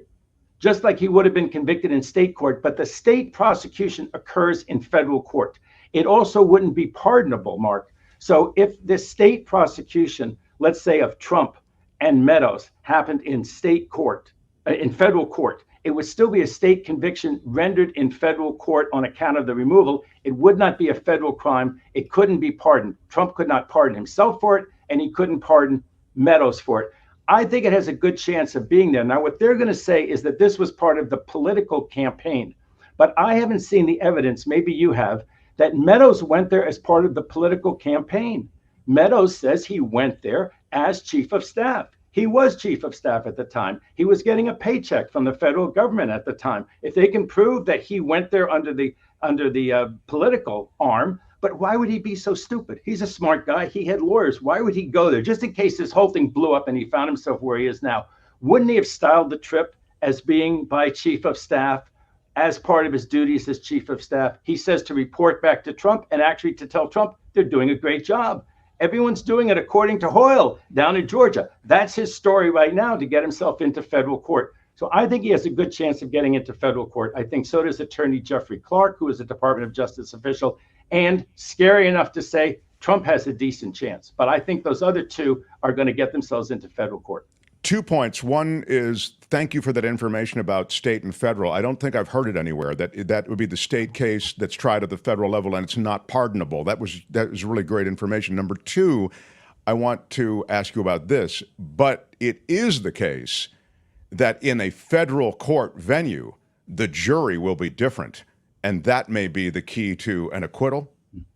Well, here's the funny thing. It would be drawn from an area which is also pro-Biden. Apparently, Atlanta voted about 75, 80% for Biden. But the surrounding area, that would be the federal jury pool, voted about 65 or 70% for Biden. And so I don't think that's going to make that much of a difference. I think that Fani Willis and her prosecutors would be a little bit on the wrong foot being in federal court. They'd still prosecute the case. I'm sure they do a great job. But obviously, she and her staff are more familiar being in the state court with the state court rules. And there's a whole interesting thing. You know, I want to say two things, if I might. We studied this question in federal courts at Berkeley when I was a law student there. And the students who were going to clerk for federal judges took this great course called Federal Courts. And this younger doctrine was on the exam back then. The class was taught by Professor Fletcher, who's now on the Ninth Circuit Court of Appeals. And it's like, oh my God, here's the younger doctrine coming back from the early 80s law school exam. And it's exactly on this, on abstaining in this type of a case. And I think that if it were a prosecution like we can imagine in a hypothetical of some, let's say President Biden right now, President Biden gets charged like we just talked about in Texas. You know, they would certainly try to show that it was bad faith. They would show that it was such a constitutional stretch that a federal judge should enjoin it, should stop that from happening. But if they didn't, it would be just like the Fani Willis case. It would be going against a high federal official, Trump's former high federal official. But if it doesn't matter whether you're in office or formerly in office, then both of those cases could be going. I don't think that that's going to happen. I don't think anybody has the chutzpah, the cojones, even in Texas, even in Idaho, to go charge President Biden for anything, even if they could prove that he made one of those social phone calls, just talking about the weather phone calls with Hunter and one of Hunter's prospects. Also, I think the statute of limitations has probably run by now. That's one of the arguments about the congressional investigation. Why did the U.S. Attorney's Office in the Central District of California and in Washington, D.C., and the agents and Weiss, why did they let the statute of limitations run? But I think it's run on Hunter and the president in an effective sense. They really couldn't go after the president. And I think it's good. I think it's good that they not go after the president in state court. I'm not advocating that. I'm just troubled about state court prosecution of a president, a former president, or particularly a presidential candidate. And whether we like it or not, it looks like Trump's going to be the nominee. I didn't think any of those guys did so great last night. What do you think? Yeah, no, I agree. There's no standout. I think it's going to be, look, he's just so far ahead. He'll have to misstep in some way. And I think he's good at this. He's good at campaigning. He's good at saying the right thing. And they just don't like Pence, Mark. They just don't like Pence. He doesn't have. Well, I mean, Pence is just, there's no there Pence there. Can't run on I'm Trump without the baggage. I'm Trump who got you those 3 U.S. Supreme Court justices that you like so much. And that's what he wants to run on. Yeah. We came so close. We came so close, and I saved our democracy. That might be a winning argument with some swing voters, but like my wife says, really, I wouldn't vote for. I know Pence saved our democracy. I wouldn't vote for this guy with a gun to my head. No, of course. I mean, that's right. That's certainly not a referendum on the rest of his positions. Cojones and what was the chutzpah? Thank you. Yeah, both ding words. David, love you. We're late. Appreciate you being here and always being here on Thursdays. Thank you, my friend. With a CH, Mark. CH. One last thing. I'm going to be on CNN Newsroom tonight after Trump is down there at the jail. So watch CNN. David, promise us you're on in London. You're on CNN. I've seen you on Fox News. Please don't be like all my other boyfriends and leave me when you get popular. All right? Come on now. Not at all, Mark. Not at all, Mark. I love being on David. The show, and I love having Kim on too. Yeah, she's great too. Thanks, David Katz. See you. All right. You found the Mark Thompson Show. You lucky mother.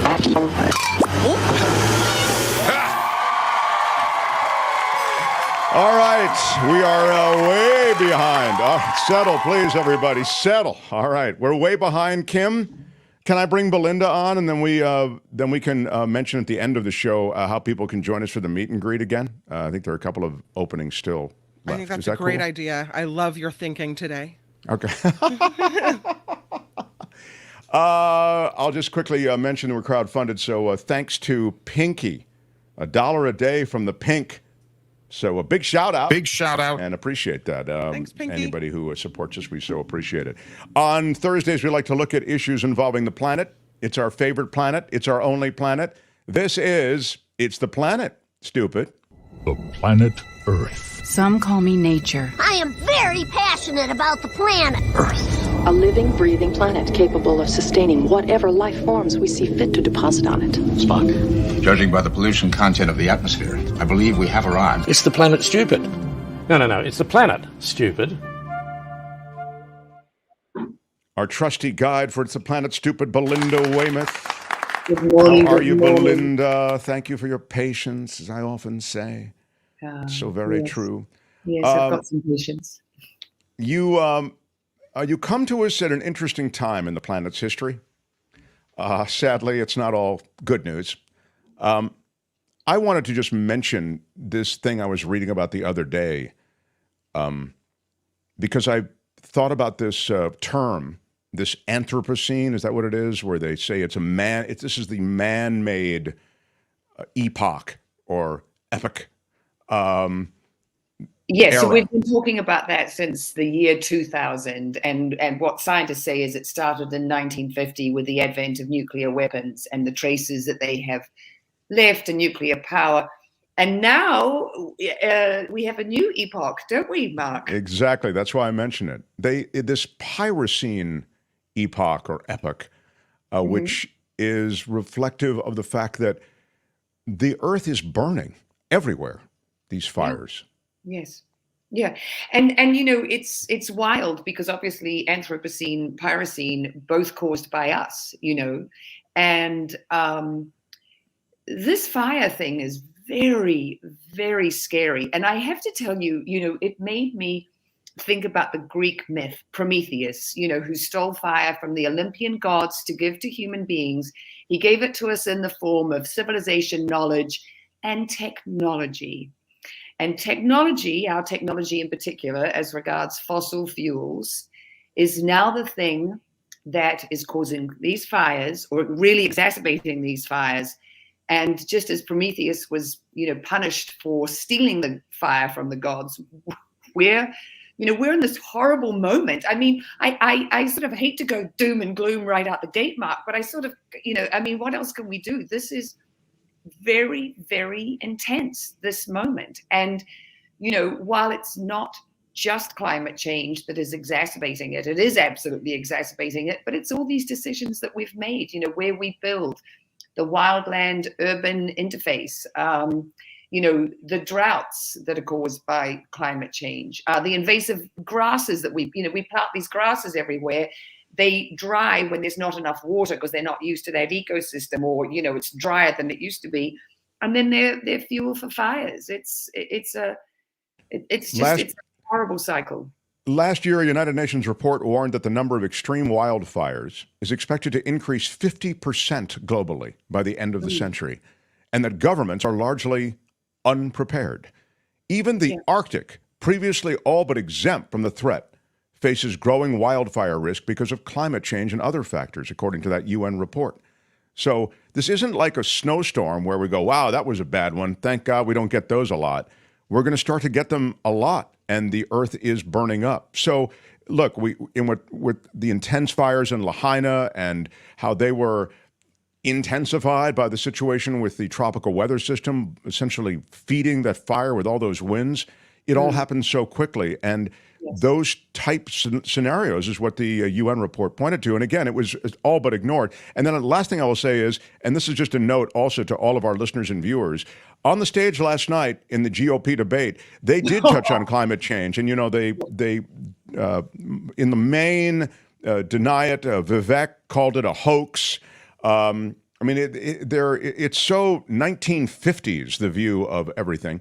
But more to the point, clips like that and pieces of the debate that we didn't get to on today's show, we will get to tomorrow on tomorrow's show. But it was a sad moment, Belinda, when I saw that. When, you know, the issue of climate change is sort of pushed off to the side, and they say, I mean, Vivek, I think, who was the guy who was like the standout performer on the debate, essentially said, we got to drill more, we got to frack more, and we got to dig for coal more. He literally said those words.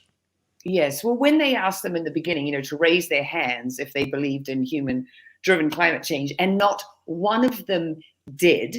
And then DeSantis did, you know, one of his deflecting, you know, what are you treating us like school children? We have to raise our hands. I mean, cut to when they were asked if they would support Trump as the nominee, you know, all but one raised their hands at that. They didn't mind being school children then. But honestly, pathetic that none of them could say that it's human caused, because, of course, you know, they're not all idiots.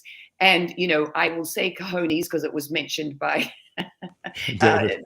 David just before. So I was like, I don't know if I'm allowed to say that on Mark's show. Oh, I am, because David said it. So I'll say it.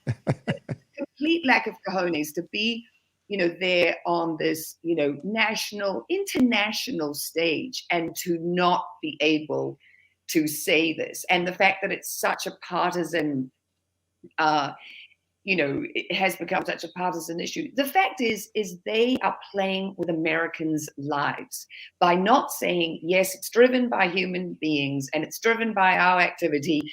We have to get off fossil fuels. To have Vivek stand up there and say more drilling, more fracking. I mean, this is ridiculous. This is absolutely ridiculous. And it makes America look ridiculous on the world stage. Absolutely ridiculous.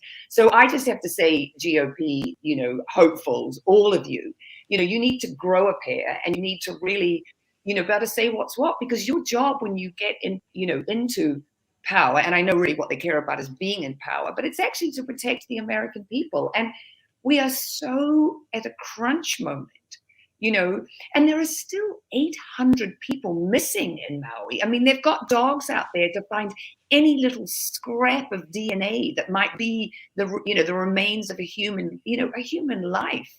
I mean, this is just, it's just unforgivable. It's really unforgivable what these GOP, hopefuls are getting up there and, not saying, basically, not saying. Oftentimes to please the room and to please the larger room, if you will, the metaphorical room, the public at large, defiance often seems like a rallying cry.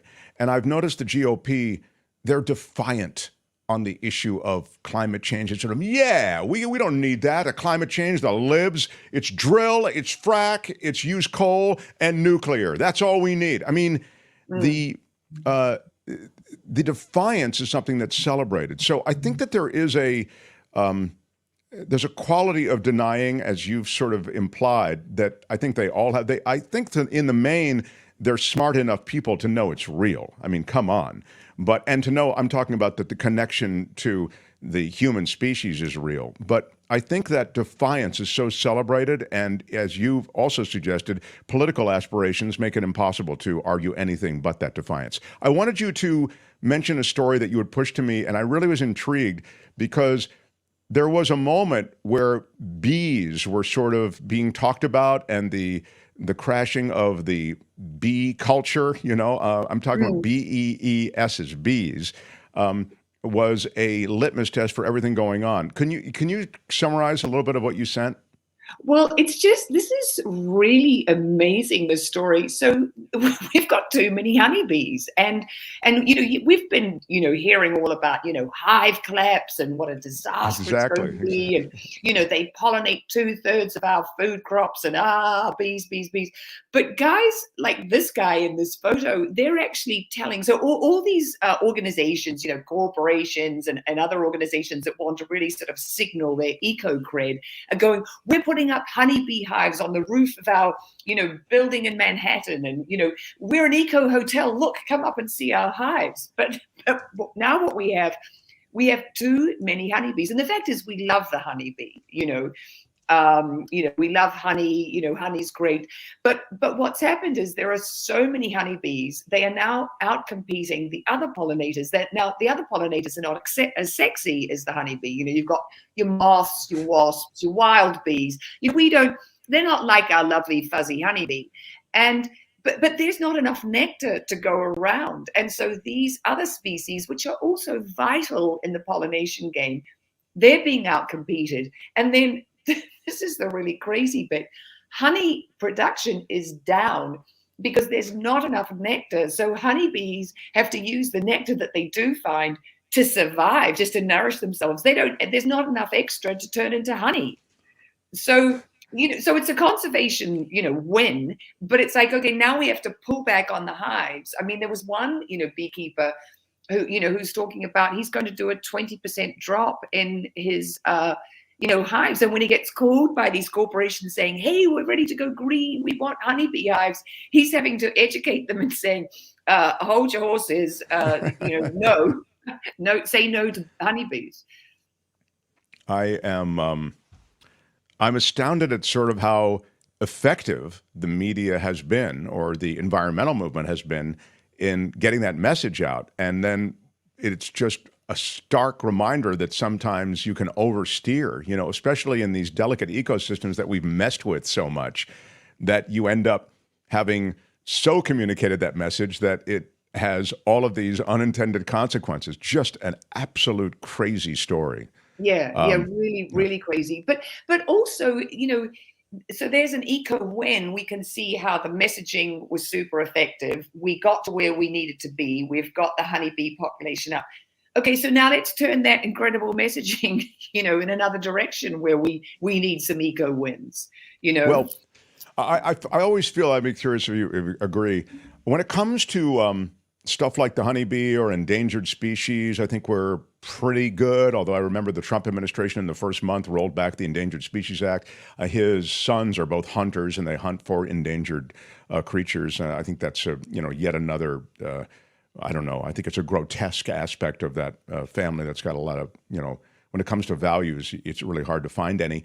But I just don't know what the future is when it comes to lifestyle. I feel like we don't give up on lifestyle much. We're good with endangered species generally, as I say, where the honeybee thing seems good, the save the whales thing seems good. But when it comes time to actually give up lifestyle things, changing diet, changing cars, changing anything, we're just really, I think, loath to compromise on lifestyle. Is that just me thinking that, or have you noticed the same? Oh, no, that's absolutely true. We hate change, and we like our lives of, comfort and immediate gratification. We're really after immediate gratification. But I think there's just this unbelievable sort of growing awareness, now that capitalism and this sort of rapacious appetite that we have to use resources, to have cheap energy sources, we're coming to terms with the moment, like if we want cheap energy, it has to be renewables. It can't be fossil fuels anymore because of the damage that they're doing. And I'm going to say this till I'm blue in the face, Mark, but I always say to our listeners, what's the most important thing we can do? Well, the most important thing we can do is how we vote. And the fact is Biden and the IRA and the huge amount of money that he put into the switch to renewables. I mean, we've got, international companies banging on the door saying, hey, we want to come in and, be part of it and get some tax breaks and build our solar panels, in the US. So who you vote for is super important. And then the other thing that's happening locally, and this isn't a hard thing because this doesn't change how you live, but one of the biggest, so some of the biggest ways you can change your individual footprint, is if you eat vegan. Now, that's not for everybody, but if we, have more than one meatless, have more than a meatless Monday, go Monday, Wednesday, Friday, that's super big. Driving way less. But if we are driving in an electric vehicle, which, Biden has, made this framework that, we are making this transition to electric vehicles, and car manufacturers are on board, that's really huge. The other thing is how you get your electricity. Now, I live in a small city surrounded by a big city. So, Santa Monica, 87,000 people, and, we've got LA on three sides. Now, in Santa Monica, we get 100%. You can opt for, how much renewables you want to get. But, so our house is 100% renewable energy. We have this thing called a community choice aggregator. And what you do is you get your local utility, whoever it is, and you say, okay, we want to source just renewable energy. And so, okay, you might not. You want and your to neighbors, it's not an individual thing. You're saying you get a coalition of people.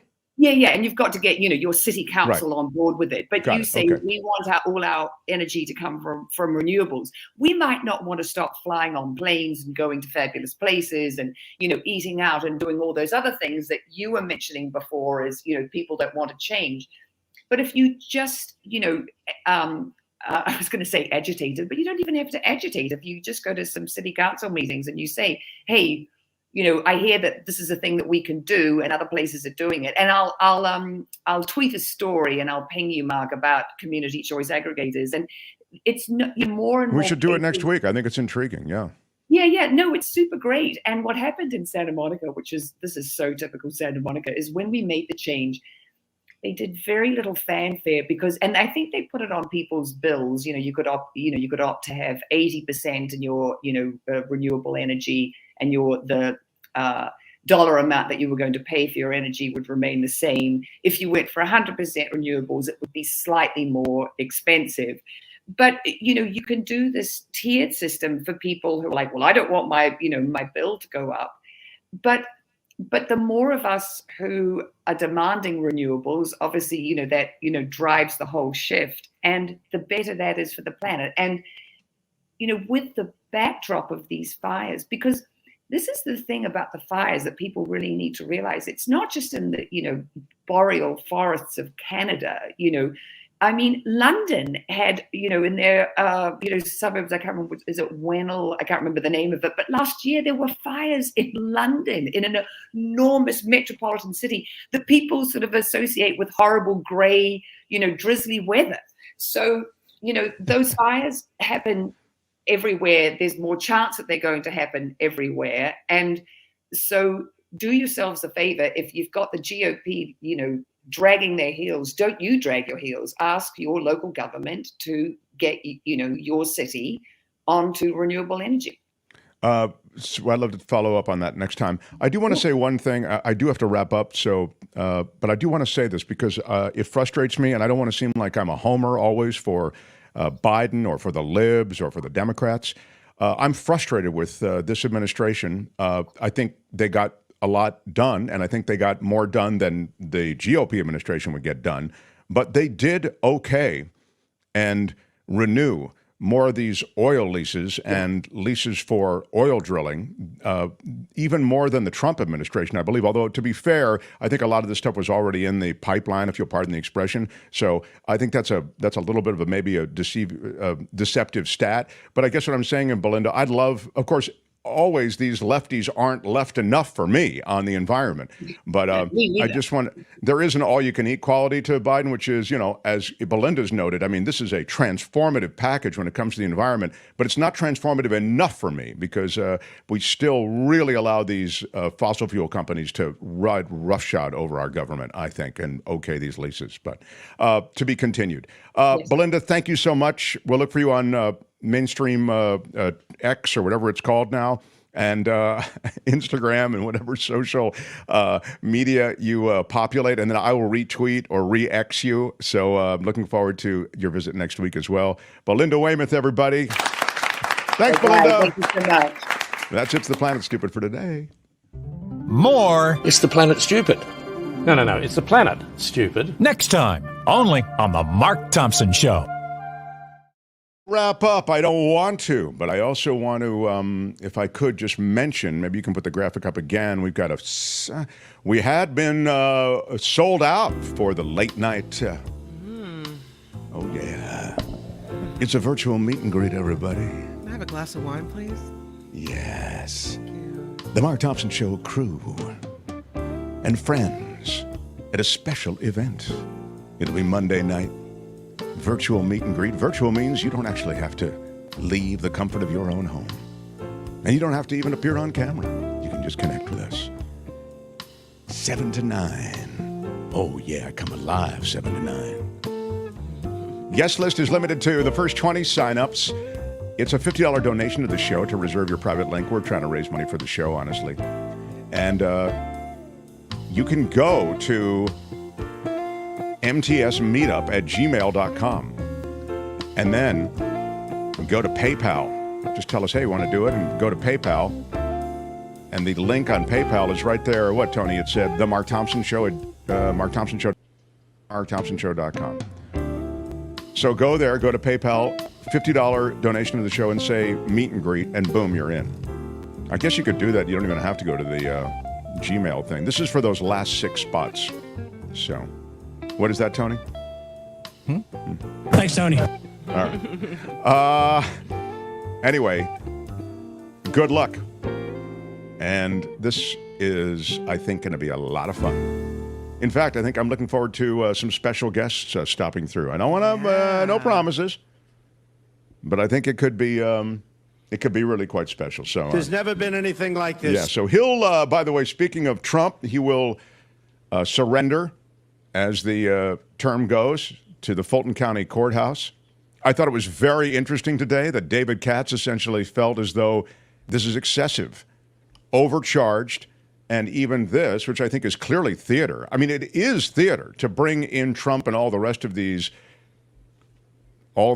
people involved in the case who are indicted and book them that way. I mean, if I was arrested, I would think they would haul me into the courthouse and fingerprint and take my picture. Why should they be treated Kim as doesn't anybody feel else? There's Rudy. He looks like a good stern look. And here are the rest of them. That's Sidney Powell, right? I think a solid neutral look. This is the only one. Jenna Ellis is a little weird. It looks like, headshot. Yeah. Like she doesn't get it. A little too happy there. Hey, if you're gonna do your mugshot, you might as well. It's going to be published everywhere. It's a college graduation picture or something. Yeah. This is again looks very Coffee County GOP chair, which is what she is. This is the chairman of the Georgia GOP. He looks kind of a little like he was just pulled out of a barbecue for a quick snap. Yeah, John Daly told me he thinks that guy put the light inside the body. That is Kenneth Chesborough or Cheeseborough is the attorney. I want to say that he has the right look for this entire affair. Yeah. But supposing you brought the light inside the body. Yeah. This is the best look, though. This is from, is it Ray Stallings Smith? Ray Stallings Smith, the attorney for Trump's 2020 campaign in Georgia. He looks like downtrodden. Yeah, like he's Worst had a long night. Yeah. Yeah. But we might have just caught him on a bad day. And that, of course, is Eastman, the lawyer who continues to fight his disbarment. And Scott Hall, the Fulton County GOP poll watcher. Again, some of these are the fake electors. And so they're all there at the Fulton County Courthouse. I don't know, Kim. I think there is a quality of wanting to humiliate the former president, and I get that. Yeah. And I think David is right to point that out. This is what happens when you break the law. It's shameful, it's embarrassing, and you have to go through these things. So if you don't want this to happen to you, then don't break the law and keep the deal you made with the American people to uphold the Constitution. All right. Allegedly. All right. Yeah, I think Kim is chit-chit-chitting. Yeah, the old... All right, well, tomorrow we'll look at more debate moments and maybe even some Trump-Carlson moments, and we'll do it with Jim Avila and Michael Schur. You can joke about the mugshots and all, but let's hope there are some convictions. Otherwise, this is all just political theater. I agree, Randy. I think it could be a while, but we'll also talk about the court docket and how quickly they want to bring this to conclusion. I never want to bring this to conclusion. I love this that we do, and we'll do it again tomorrow. And then, as I say, the meet and greet, we'll report back to you on that. We have a couple of other things. There's a lot of stuff going on this show, and a lot of it's exciting. So smash the like button like a boss. Smashed it with your iron Smash rod. it like on the way out. You hit it hard. Smashed it with your iron And we'll rod. do it live. We'll do it live. We'll do it live. The after party I'm next. Shadow Stevens for the Mark Thompson Show. Bye-bye. I love an after party, and I love it when it's live. All the time. Bye-bye. The after party live next. Till tomorrow. Bye-bye.